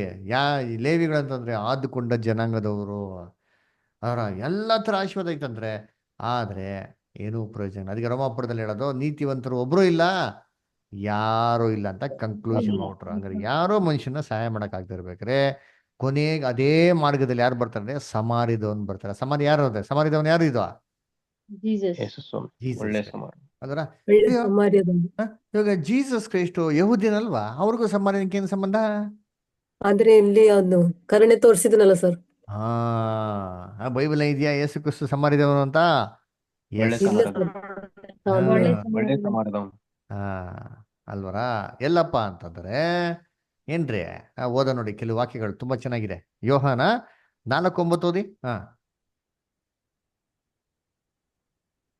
ಯಹೂದ್ಯರಿಗೂ ಸಮಾರ್ಯರಿಗೂ ಬಳಿಕೆ ಇಲ್ಲದಿರಲಾಗಿ ಹ್ಮ್ ಆ ಸಮಾರ್ಯದವಳು ಆತನಿಗೆ, ಯಹೂದ್ಯನಾದ ನೀನು ಹ್ಮ್ ಸಮಾರ್ಯದವಳಾದ ನನ್ನನ್ನು ನೀರು ಬೇಡುವುದು ಹೇಗೆ ಎಂದು ಹೇಳಿದಳು. ನೋಡ್ರ ಅದಕ್ಕೆ ಯೇಸು ಕ್ರಿಸ್ತನ್ಗೂ ಯಹೂದ್ಯರು ಸಂಬಂಧ ಇಟ್ಕೊಳ್ತಾರಂತೆ ಇಬ್ರು. ಏನ್ರಿ ಏನ್ರಿ ಇರ್ಲಿಲ್ಲ. ಈ ಅನ್ಟಚಬಲ್ ತರ ನೋಡೋರಂತೆ. ಏನ್ರಿ ಅನ್ಟಚಬಲ್ಸ್ ಏನ್ರಿ ಕೀಳಾಗಿ ನೋಡೋರಂತೆ ಇವ್ರು. ಅವ್ರಿಗೂ ಸಂಬಂಧ ಇರ್ತಾರೆ. ಅದೇ ತರ ಅವಾಗ ಎಕ್ಸಾಂಪಲ್ ಕೊಟ್ಟಲ್ಲ, ಊಟ ತರಕ್ ಹೋದಾಗ ಕೂಡ ಯೇಸು ಕ್ರಿಸ್ತನ ಶಿಷ್ಯನ ಸಮಾಜದವ್ರು ಸೇರಿಸ್ಲಿಲ್ಲ. ಅಂದ್ರೆ ಸಮಾಜದವ್ರನ್ನ ಯಹೂದ್ಯರು ತುಂಬಾ ಕೀಳಾಗಿ ಮಾಡೋರು, ದೂರದಲ್ಲಿ ಮಾಡೋರು ಅವ್ರನ್ನ ನೋಡೋರು ಅಲ್ವರ. ಅದಕ್ಕೆ ಯೇಸು ಕ್ರಿಸ್ತನ ಹೆಂಗ್ ಗೊತ್ತ ಕರೆದ್ರು? ಸಮಾರ್ಯದವನು ಅಂತ ಕರೆದ್ರು. ಯೋಹಾನ 8:48 ಓದಿ. ಜಾನ್ 8:48. ಅದಕ್ಕೆ ಯಹೂದ್ಯರು, ನೀನು ಸಮಾರ್ಯನೂ ದೆವ್ವ ಹಿಡಿದವನು ಆಗಿದ್ದಿ ಎಂದು ನಾವು ಹೇಳುವುದು ಸರಿಯಲ್ಲವೋ ಎಂದು ಹೇಳಲು. ನೋಡ್ರ ಎಷ್ಟು ಕ್ಲೀನ್ ಆಗಿದೆ. ನೀನು ಏನಂತೆ? ಸಮಾರ್ಯದವನು. ಯೇಸು ಕ್ರಿಸ್ತನ್ಗೆ ಸಮಾರ್ಯದವ ಅಂತ ಹೆಸರು. ಹಂಗಾರೆ ಈ ಸಮಾರ್ಯದವನು ಯಾರಂತೆ? Jesus Christ. ಎಷ್ಟು ಕ್ಲೀನ್ ಆಗಿದೆ. ಇಸ್ರೇಲ್ ಜನಗಳು ಸಮಾರ್ಯದವ್ರನ್ನ ಹೇಗೆ ಸೇರಿಸ್ತಾ ಇಲ್ವೋ, ಇದೇ ತರ ಇಸ್ರೇಲ್ ಜನಗಳು ಯೇಸು ಕ್ರಿಸ್ತನ ಸೇರಿಸ್ತಾ ಇರಲಿಲ್ಲ. ಏಷಯ 53:3 ಹೇಳ್ತಾರೆ, ಧಿಕ್ಕರಿಸಲ್ಪಟ್ಟವನು, ಮನುಷ್ಯರು ಸೇರಿಸಿಕೊಳ್ಳದವನು, ಸಂಕಷ್ಟಕ್ಕೆ ಒಳಗಾದವನು, ವ್ಯಾಧಿ ಪೀಡಿತನು, ನನ್ನ ಜನರ ಮುಖವನ್ನು ಓರೆ ಮಾಡಿಕೊಳ್ಳುವ, ಧಿಕ್ಕಾರಕ್ಕೇನ್ರಿ ಒಳಗಾದವನು, ನಾವು ಅವನ ಲಕ್ಷ್ಯಕ್ಕೆ ತರಲಿಲ್ಲ. ಸಮಾನದವನ್ನ ಕೇರ್ ಯಾವ ತರ ಮಾಡ್ತಾ ಇರ್ಲೋ, ಯಾರು ಕೇರ್ ಮಾಡ್ತಲ್ಲ, ಯೇಸು ಕ್ರಿಸ್ತನ ಯಾರು ಏನ್ ಮಾಡ್ತಲ್ಲ, ಕೇರ್ ಮಾಡ್ತಾ ಇರಲ್ಲ. ಅದಕ್ಕೆ ಯೇಸು ಕ್ರಿಸ್ತ ಹೇಳ್ತಾರೆ, ಸಮಾನದವ್ರ ಊರಿಗೆ ಹೋಗ್ಬೇಡಿ ಅಂತ ಹೇಳ್ತಾರೆ. ಹಾಗಾದ್ರೆ ಸಮಾನದವ್ರಿಗೂ ಇಸ್ರೇಲ್ ಜನಗಳಿಗೆ ಯಾವ ತರ ಸಂಬಂಧ ಇರಲ್ಲೋ, ಯೇಸು ಕ್ರಿಸ್ತನ ಇಸ್ರೇಲ್ ಜನಗಳನ್ನ ಇಡೀ ಲೋಕ ಜನಗಳು ಕೇವಲವಾಗಿ ಏನ್ ಮಾಡೋರು, ಟ್ರೀಟ್ ಮಾಡೋರು. ಆದ್ರೆ ಅವರೇ ಮನುಷ್ಯನ ನೋಡ್ಬಿಟ್ಟು ಏನ್ ಮಾಡುತ್ತೆ, ಕನಿಕರ ಪಟ್ರು. ಅಲ್ಲರ ಏನ್ ನೋಡ್ತೀವಿ ನಾವು, ಅವನ್ ಕನಿಕರ ಪಟ್ರಂತೆ. ಅಲ್ಲರ ಅದಕ್ಕೆ ಯೇಸು ಕ್ರಿಸ್ತನಿಗೆ ಮನುಷ್ಯನ್ ನೋಡ್ಬಿಟ್ಟು ಏನ್ರಿ, ಈ ತರ ಬಿದ್ದಿರೋಂಥ ದುರಾವಸ್ಥೆ ಬಿದ್ದಿದ್ದು ನೋಡ್ಬಿಟ್ಟು ಯೇಸು ಕ್ರಿಸ್ತನಿಗೆ ಆಗಲ್ಲ ರೀ. ಕಷ್ಟ ಸಂಕಟಗಳು ಬಿದ್ದಿರಂತ ಮನುಷ್ಯನ ಹೋಗ್ಬಿಟ್ಟು ಅವ್ರಿಗೆ ದುಃಖ ಆಗ್ತದೆ, ಅವ್ರನ್ನ ಸಹಾಯ ಮಾಡಕ್ಕೆ ಬರ್ತಾರೆ. ನೋಡಿ ಹೇಳಲ್ಲಿ ಆ ಜ್ಞಾನೋಕ್ತಿ 8ನೇ ಅಧ್ಯಾಯ 30 ಮತ್ತೆ 31 ಓದಿ.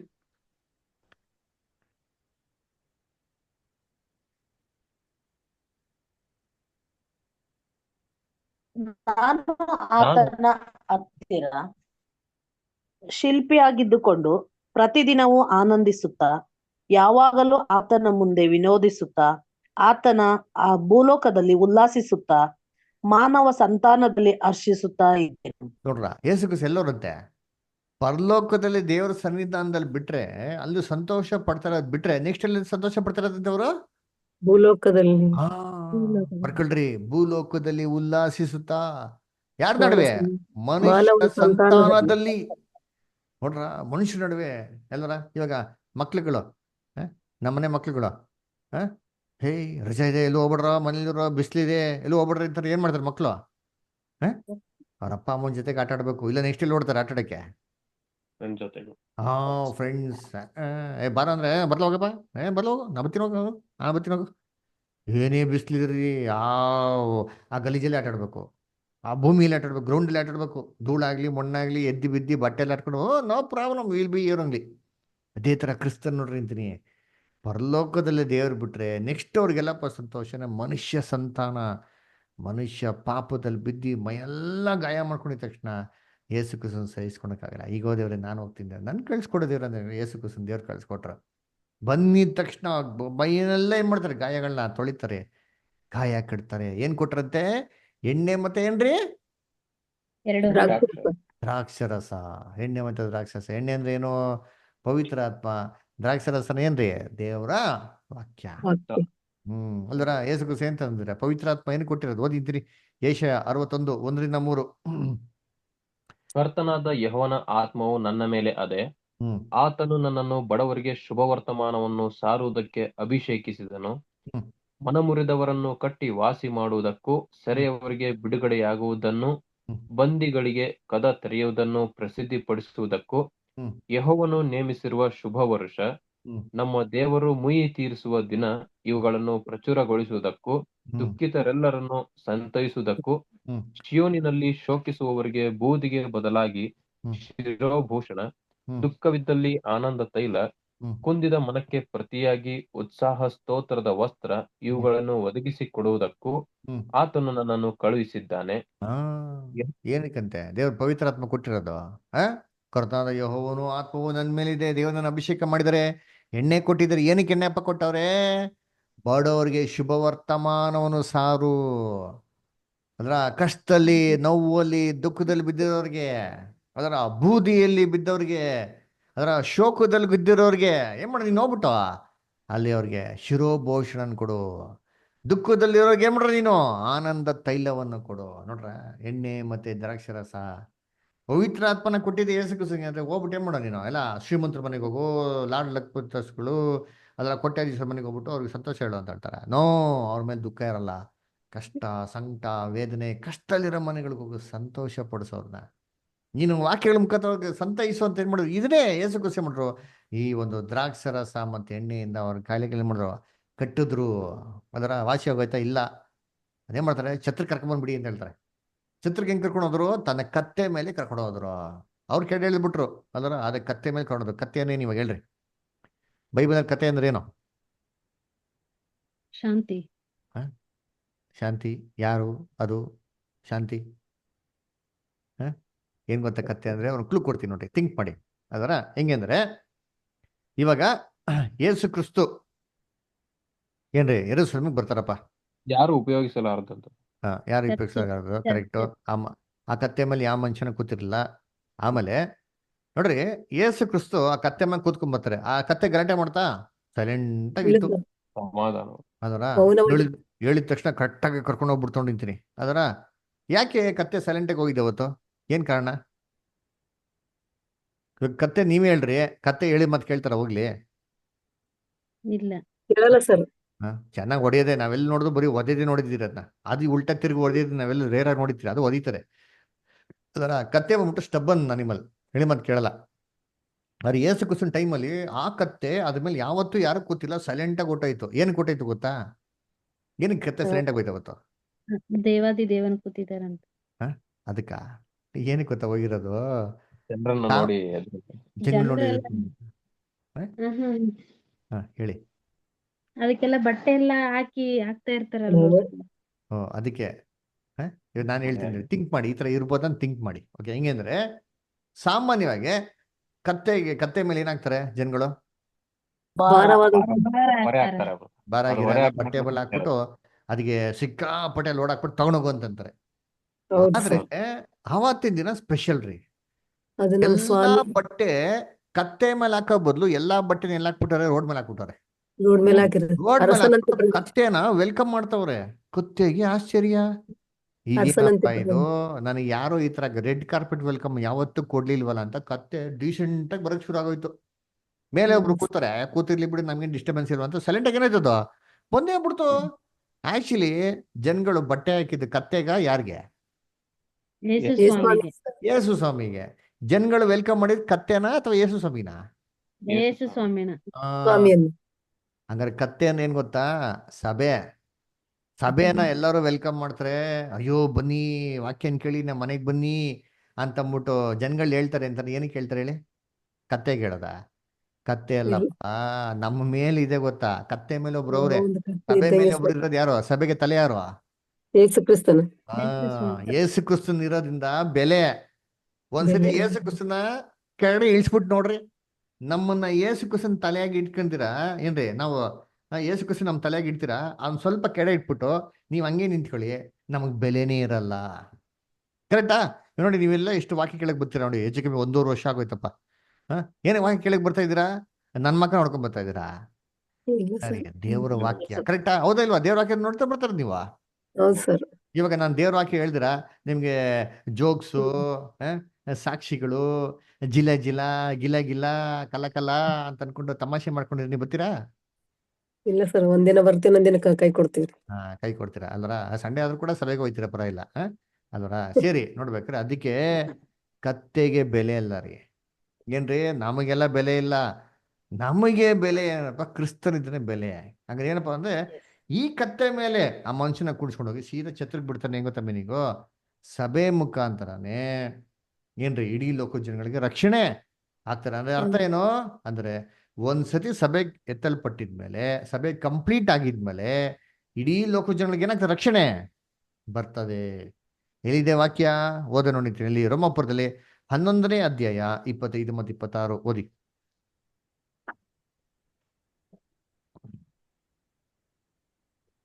ಸಹೋದರರೇ, ನಿಮ್ಮನ್ನು ನೀವೇ ಬುದ್ಧಿವಂತರೆಂಬುದಾಗಿ ಎಣಿಸಿಕೊಳ್ಳದಂತೆ ಇದುವರೆಗೆ ಗುಪ್ತವಾಗಿದ್ದ ಒಂದು ಸಂಗತಿ ನಿಮಗೆ ತಿಳಿದಿರಬೇಕೆಂದು ಅಪೇಕ್ಷಿಸುತ್ತೇನೆ.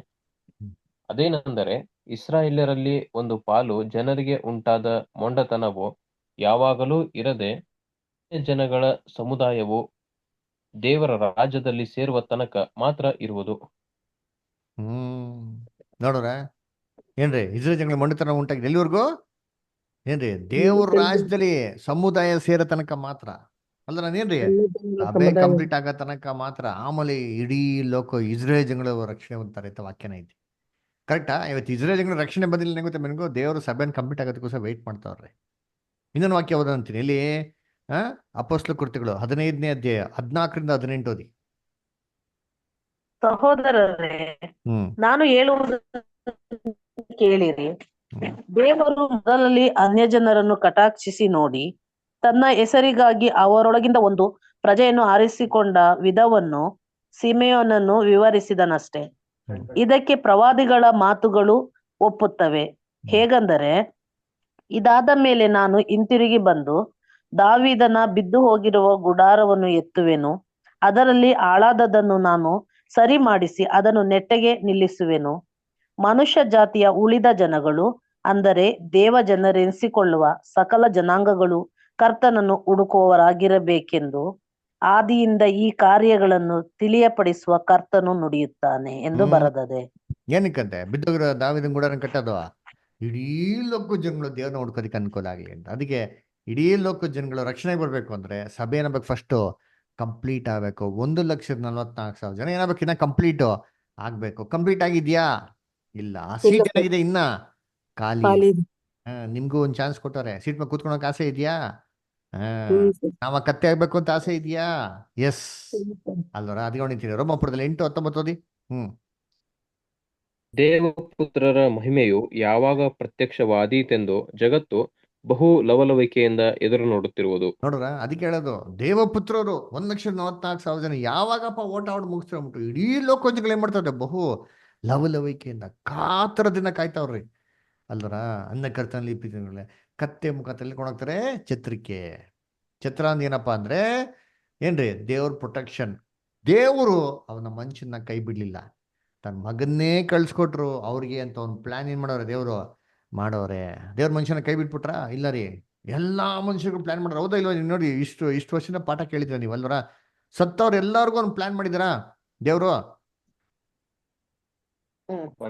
ಮಾಡಿದ್ದಾರೆ. ಇವಾಗ ಸತ್ತವರೆಲ್ಲ ಯೇಸು ಕ್ರಿಸ್ತನ ಅಂಗೀಕಾರ ಮಾಡಿದಿರೋರೆಲ್ಲ ಎಲ್ಲಿ ಹೋಗ್ತಾರೆ? ಅವ್ರು ಎಲ್ಲಿ ಬರ್ತಾರೆ? ಅವರು ಏನಾಗ್ತಾರೆ ಅವ್ರಿಗೆ?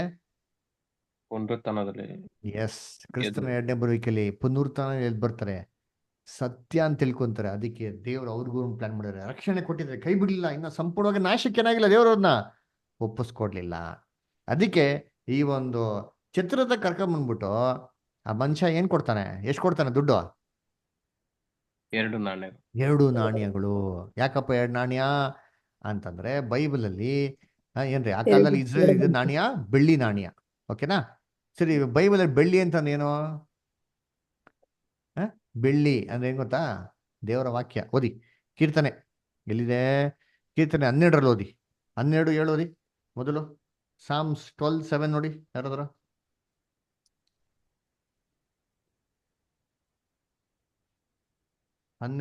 ಓದಿ. ಯೆಹೋವನೇ, ದುಷ್ಟತ್ವಕ್ಕೆ 6 ಕ್ಷಮಿಸಿ 6 ಯೆಹೋವನ ಮಾತುಗಳು ಯಥಾರ್ಥವಾದವುಗಳೇ. ಓದಿ ಅವು 7 ಸಾರಿ ಪುಟಕ್ಕೆ ಹಾಕಿದ ಚೊಕ್ಕ ಬೆಳ್ಳಿ ಉಪಾದಿಯಲ್ಲಿವೆ. ಹೆಂಗಿದೆ ಯೆಹೋವನ ವಾಕ್ಯವು?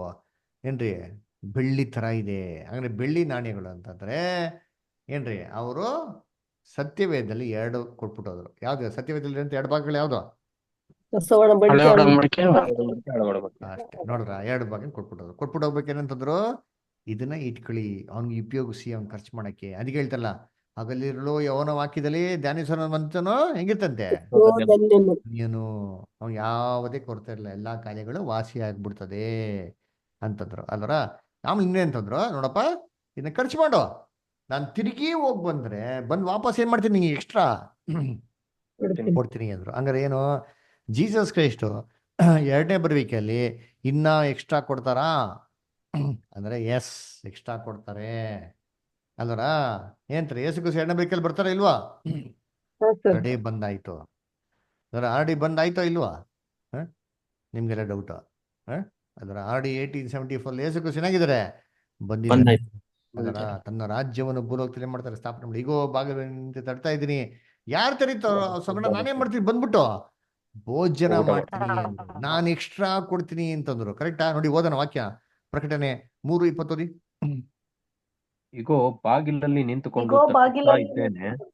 ಯಾವನಾದರೂ ನನ್ನ ಶಬ್ದವನ್ನು ಕೇಳಿ ಬಾಗಿಲನ್ನು ತೆರೆದರೆ ನಾನು ಒಳಗೆ ಬಂದು ಅವನ ಸಂಗಡ ಊಟ ಮಾಡುವೆನು, ಅವನು ನನ್ನ ಸಂಗಡ ಊಟ ಮಾಡುವನು.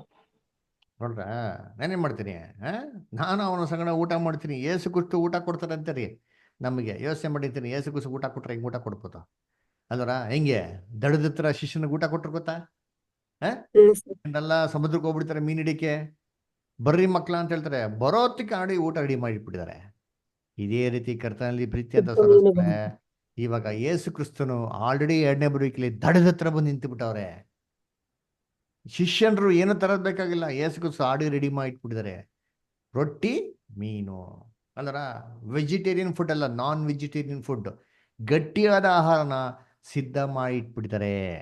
ಇವಾಗ ನಾವು ಗಟ್ಟಿ ಆಹಾರ ತಿನ್ಬೇಕೋ ಬೇಡವಾ? ತಿನ್ಬೇಕು. ತಿನ್ಬೇಕು, ರೆಡಿ ಮಾಡಿ ಇಟ್ಬಿಟ್ಟಿದ್ರೆ. ತಿನ್ನೋದು ಬಿಡೋದು ಯಾರಿಗೆ ಬಿಟ್ಟಿದ್ದು? ನಮಗ್ ಬಿಟ್ಟಿದ್ದು. ನಮ್ಮ ಅದಕ್ಕೆ ಹೇಳಿದ್ದು, ನಾನು ತಿರುಗಿ ಬಂದ್ರೆ ನಿಮ್ಗೆ ಎಕ್ಸ್ಟ್ರಾ ಖರ್ಚು ಮಾಡಿದ್ ವಾಪಸ್ ಏನ್ ಮಾಡ್ತೀನಿ ನಾನು ನಿಮಗೆ ಕೊಡ್ತೇನೆ. ನಾನು ಕೊಡ್ತೀನಿ. ಅದರ ಅದಕ್ಕೆ ಸತ್ಯವೇದ ಹೇಗಿದೆ ಗೊತ್ತಾ? ಒಂದು ಟ್ರೆಷರ್ ರೀ, ಒಂದು ಖಜಾನೆ ಇದ್ದಂಗೆ. ಈ ಖಜಾನೆಯಲ್ಲಿ ಹೊಸದು ಹಳೇದು ಎಲ್ಲ ಏನಾಗ್ತಿರ್ತಾರೆ, ಬರ್ತಾನೆ ಇರ್ತಾರೆ. ನೋಡಿದ್ರಿ ಎಲ್ಲಿದೆ? ಮ್ಯಾಥ್ಯೂ 13 ಚಾಪ್ಟರ್ 52 ಓದಿ, ಮತ್ತೆ 13:52. ಆತನು ಅವರಿಗೆ, ಹೀಗಿರಲಾಗಿ ಪರಲೋಕ ರಾಜ್ಯದ ವಿಷಯವಾಗಿ ಉಪದೇಶ ಹೊಂದಿ ಶಿಕ್ಷಿತನಾದ ಪ್ರತಿಯೊಬ್ಬ ಶಾಸ್ತ್ರಜ್ಞನು ನನಗೆ ಹೋಲಿಕೆಯಾಗಿದ್ದಾನೆ. ಅವನು ತನ್ನ ಬೊಕ್ಕಸದೊಳಗಿಂದ ಹೊಸ ವಸ್ತುಗಳನ್ನು ಹಳೆಯ ವಸ್ತುಗಳನ್ನು ಹೊರಗೆ ತರುತ್ತಿರುವನು ಎಂದು ಹೇಳಿದನು. ನೋಡ್ರ, ಬೊಕ್ಕಸದ ಏನ್ ತರ್ತಾನಂತೆ? ಹೊಸದು ತರ್ತಾನೆ, ಹಳೇದು ತರ್ತಾನೆ. ಹೊಸ ಒಡಂಬಡಿಕೆ ಹಳೆ ಒಡಂಬಡಿಕೆ ಎರಡರಲ್ಲೂ ಬೊಕ್ಕಸದಿಂದ ಹೊಸ ಹೊಸ ಫುಡ್ಗಳನ್ನ ಏನ್ ಮಾಡ್ತಾ ಇರ್ತಾನಂತೆ, ತರ್ತಾ ಇರ್ತಾನೆ. ಅದಕ್ಕೆ ಕರ್ತನಲ್ಲಿ ಪ್ರೀತಿ ಅನ್ಸೋಗ್ಲೇ, ನಾವು ಸತ್ಯಲ್ಲಿ ಬೆಳೀತಾ ಏನಾಗಬೇಕು ಗೊತ್ತಾ? ಮೆಚೂರಿಟಿಗೆ ಬೆಳಿಬೇಕ್ರಿ. ಏನ್ ಮಾಡ್ಬೇಕು? ಈ ಮೂಲ ಉಪದೇಶಗಳನ್ನ ಬಿಟ್ಬಿಡ್ಬೇಕು. ಏನು ಮೂಲ ಉಪದೇಶಗಳಂತಂದ್ರೆ ಈ ಎಳೆ ಮಕ್ಕಳು ಬೋಧನೆ ಮಾಡೋಂಥದ್ದು, ಗಟ್ಟಿಯಾದ ಆಹಾರ ಏನ್ ಮಾಡ್ಬೇಕು? ನಾವು ತಿನ್ಬೇಕು. ಏನು ಮೂಲ ಉಪದೇಶಗಳು? ಇಬ್ರಿಯರ ಬರೆದ ಪತ್ರಿಕೆ 6ನೇ ಅಧ್ಯಾಯ 1 ರಿಂದ 3 ಓದಿ. ಆದದರಿಂದ ಆದದರಿಂದ ಓದಿ ಸರ್. ಓದಿ ಬ್ರದರ್. ನಿರ್ಜೀವ ನಿರ್ಜೀವ ಕರ್ಮಗಳ ಕರ್ಮಗಳ ಮೇಲಣ ನಂಬಿಕೆ. ಓದಿ ಓದಿ ಸರ್. ಓದಿ ಬ್ರದರ್. ಇಲ್ಲ ಓದಿ ಪರವಾಗಿಲ್ಲ.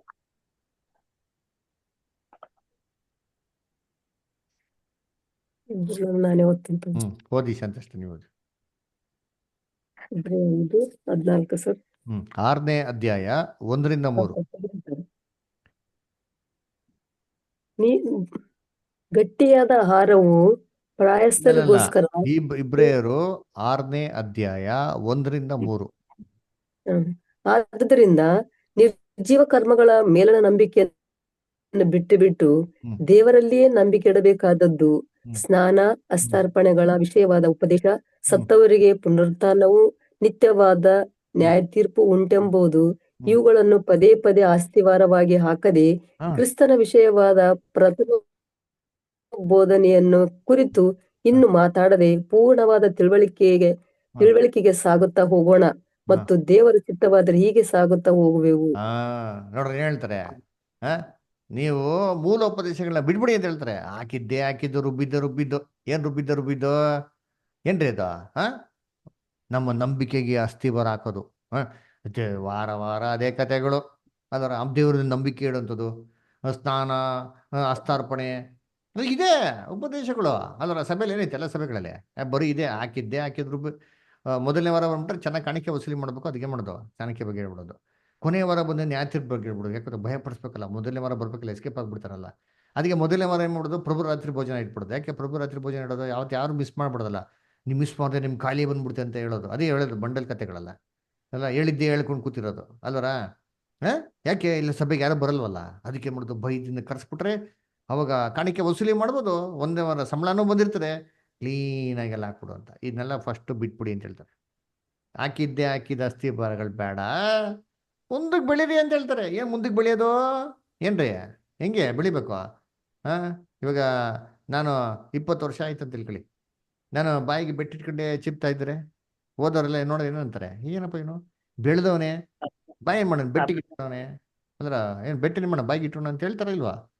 ಹಂಗೆ ಕ್ರೈಸ್ತರವರು ಮೆಚೂರಿಟಿಗೆ ಬೆಳಿಬೇಕ್ರಿ.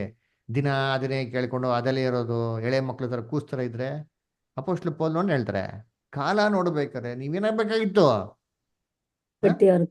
ಬೋಧಕರಾಗಬೇಕಾಗಿತ್ತು. ನೀವ್ ಹೆಂಗಪ್ಪ ಇದ್ದೀರ ಅಂದ್ರೆ ಮೂಲ ಉಪದೇಶಗಳು ಮತ್ತೊಬ್ರು ನಿಮ್ಗೆ ಏನ್ ಮಾಡ್ಬೇಕಂತೆ ಕಳ್ಸ್ಕೊಡ್ಬೇಕಲ್ವಾ ಅಂತ ಏನ್ ಮಾಡ್ತಾರೆ ಅಪೊಸ್ತಲ ಪೌಲು ಬೈತಾರೆ ಅಲ್ರ. ಅಂದ್ರೆ ಕಾಲಕ್ಕೆ ತಕ್ಕಂತೆ ನಾವೇನ್ ಮಾಡಬೇಕು? ಬೆಳಿಬೇಕ್ರಿ. ಅದರ ಅಪ್ಪ ಹಾಕಿದ ಅಲ್ಲಿ ಬರ ಅಂತ ಅಲ್ಲೇ ಕೂತ್ಕೊಂಡಿರಕಾಯ್ತದ? ಕರ್ತನಲ್ಲಿ ಪ್ರೀತಿ ಅನ್ಸೋಗಳೇ, ದಿನ ಒಳ್ಳೆ ಗಟ್ಟಿಯಾದ ಆಹಾರಗಳ ವಾಕ್ಯಗಳನ್ನ ಕೇಳಿಕೊಂಡು ಬೆಳಿಬೇಕು. ನೋಡಿ ಓದಿ ಇಬ್ರಿಯರ ಬರೆದಂತ ಪತ್ರಿಕೆಯಲ್ಲಿ 5ನೇ ಅಧ್ಯಾಯ ಏನ್ರಿ 12, 13, 14 ಓದಿ. ಕಾಲವನ್ನು ನೋಡಿದರೆ ನೀವು ಇಷ್ಟರೊಳಗೆ ಬೋಧಕರಾಗಿರಬೇಕಾಗಿದ್ದರೂ ಹ್ಮ್ ಒಬ್ಬನು ನಿಮಗೆ ದೈವೋಕ್ತಿಗಳ ಮೂಲ ಪಾಠಗಳನ್ನು ತಿರುಗಿ ಕಲಿಸಿಕೊಡಬೇಕಾಗಿದೆ.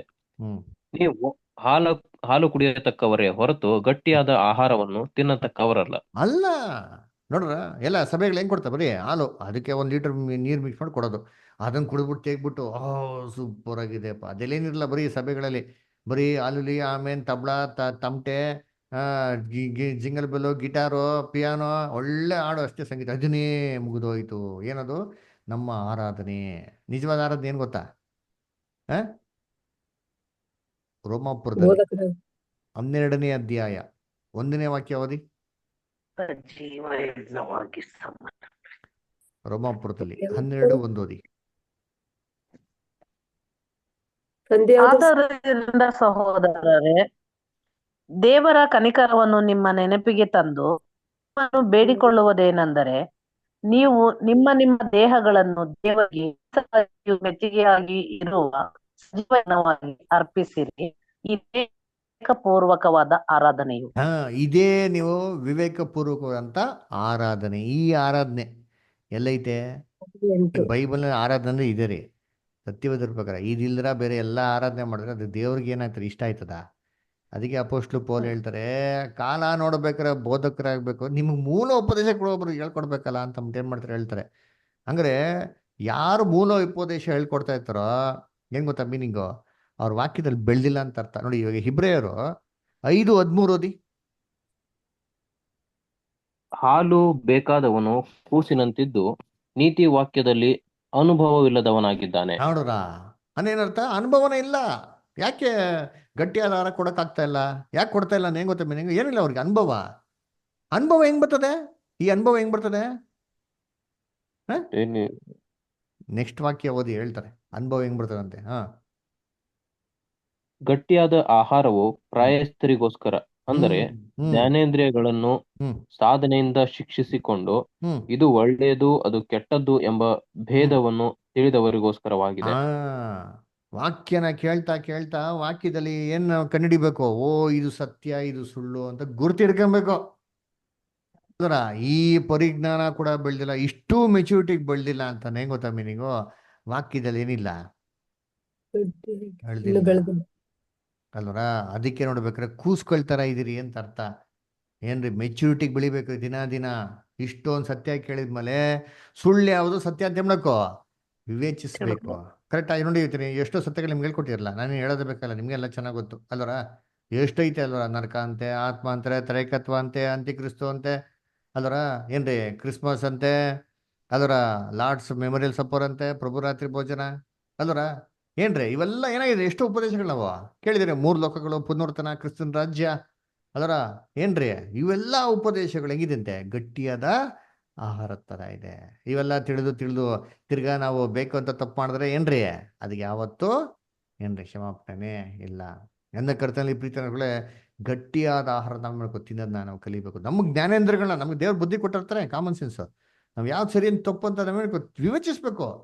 ಅದು ಯಾವ್ದು ಸರಿ ಅಂತ ಗೊತ್ತಾದ್ಮೇಲೆ ಆ ಸರಿಯಾಗಿರೋದನ್ನೇ ಮಾಡಬೇಕು, ನಾವು ಹಿಡ್ಕೊಂಡ್ಬೇಕ್ರಿ ಅಲ್ವರ. ಅದನ್ನ ಕರ್ತನಲ್ಲಿ ಪ್ರೀತಿ ಅಂತ ಸರೋಗಳೇ, ಏನ್ರಿ ಅದಕ್ಕೆ ಯೇಸು ಕ್ರಿಸ್ತ ಹೇಳಿದ್ದು ಈ ಸಾಮ್ಯದ ಮುಖಾಂತರ ಅವ್ನಿಗೆ ಏನ್ ಹೇಳ್ತಾರೆ ಅಂದ್ರೆ, ನೋಡಪ್ಪ, ಯಾರಪ್ಪ ನಿನ್ ನೆರೆಯವರು ಅಂದ್ರೆ, ಎಲ್ಲಾರು ಏನ್ರಿ ನಿನ್ ನೆರೆಯವರು, ಇವರು ಅವರು ಅಂತ ಅಲ್ಲ. ಅದನ್ನೇ ಈ ಸಾಮ್ಯದಲ್ಲಿ ಕ್ರಿಸ್ತನ್ ನಮಗೇನ್ ಮಾಡಿರೋದು, ನಮಗೆ ಎಂತ ಸತ್ಯಾರ್ಥಗಳನ್ನ ಇಟ್ಟಿರೋದು ಅಲ್ವರ. ನೋಡಿ, ಈ ರೀತಿ ಈ ಸಾಮ್ಯನ ಹೆಂಗ್ ಮಾಡಬೇಕು, ನಾವು ಡಿಕೋಡ್ ಮಾಡ್ಬೇಕು. ಹೆಂಗ್ ಡಿಕೋಡ್ ಮಾಡಬೇಕು? ಬೈಬಲ್ಗೇನ್ರಿ, ಬೈಬಲ್ಲೇ ಡಿಕ್ಷನರಿ ಅಲ್ವರ. ಅದಕ್ಕೆ ನಾನು ಹೇಳ್ದಲ್ಲ, ಏನ್ರಿ ಸತ್ಯ ಇಂಪಾರ್ಟೆಂಟು, ಗಟ್ಟಿಯಾದ ಆಹಾರ ಅಲ್ವರ. ಅದಕ್ಕೆ ಇನ್ನೊಂದು ವಿಚಾರ ಹೇಳ್ತೀನಿ, ಕೇಳ್ತಾ ಇದ್ದೀನಿ.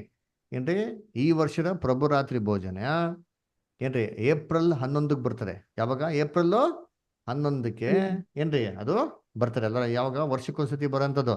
ನಾನು ಹೇಳ್ತಾ ಇದ್ನಲ್ಲ ನಿಮ್ಗೆ, ಪ್ರಾಟಲ್ ತೊಗೊಂಡಲ್ಲ, ಏಪ್ರಿಲ್ 11th ಬರ್ತಾರೆ, ಫ್ರೈಡೆ. ಓಕೆನಾ? ಅದರಿಂದ ಇದು ನಿಮ್ಮ ಗಮನಕ್ಕೆ.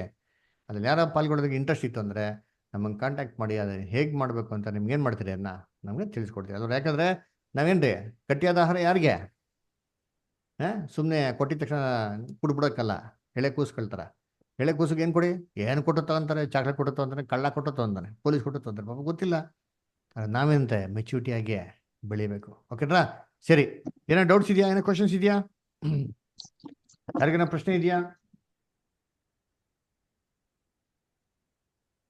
ಲತಾ ಸ್ಟರ್, ಇಲ್ಲ sir. ಜೋಯಲ್ ಇಲ್ಲ ಬ್ರದರ್, ಶ್ವೇತಾ ಪಾಸ್ಟರ್. ಸ್ಟರ್, ಇಲ್ಲ ಓಕೆ, ಶಾಂತಾ ಸ್ಟರ್, ಇಲ್ಲ ಸರ್.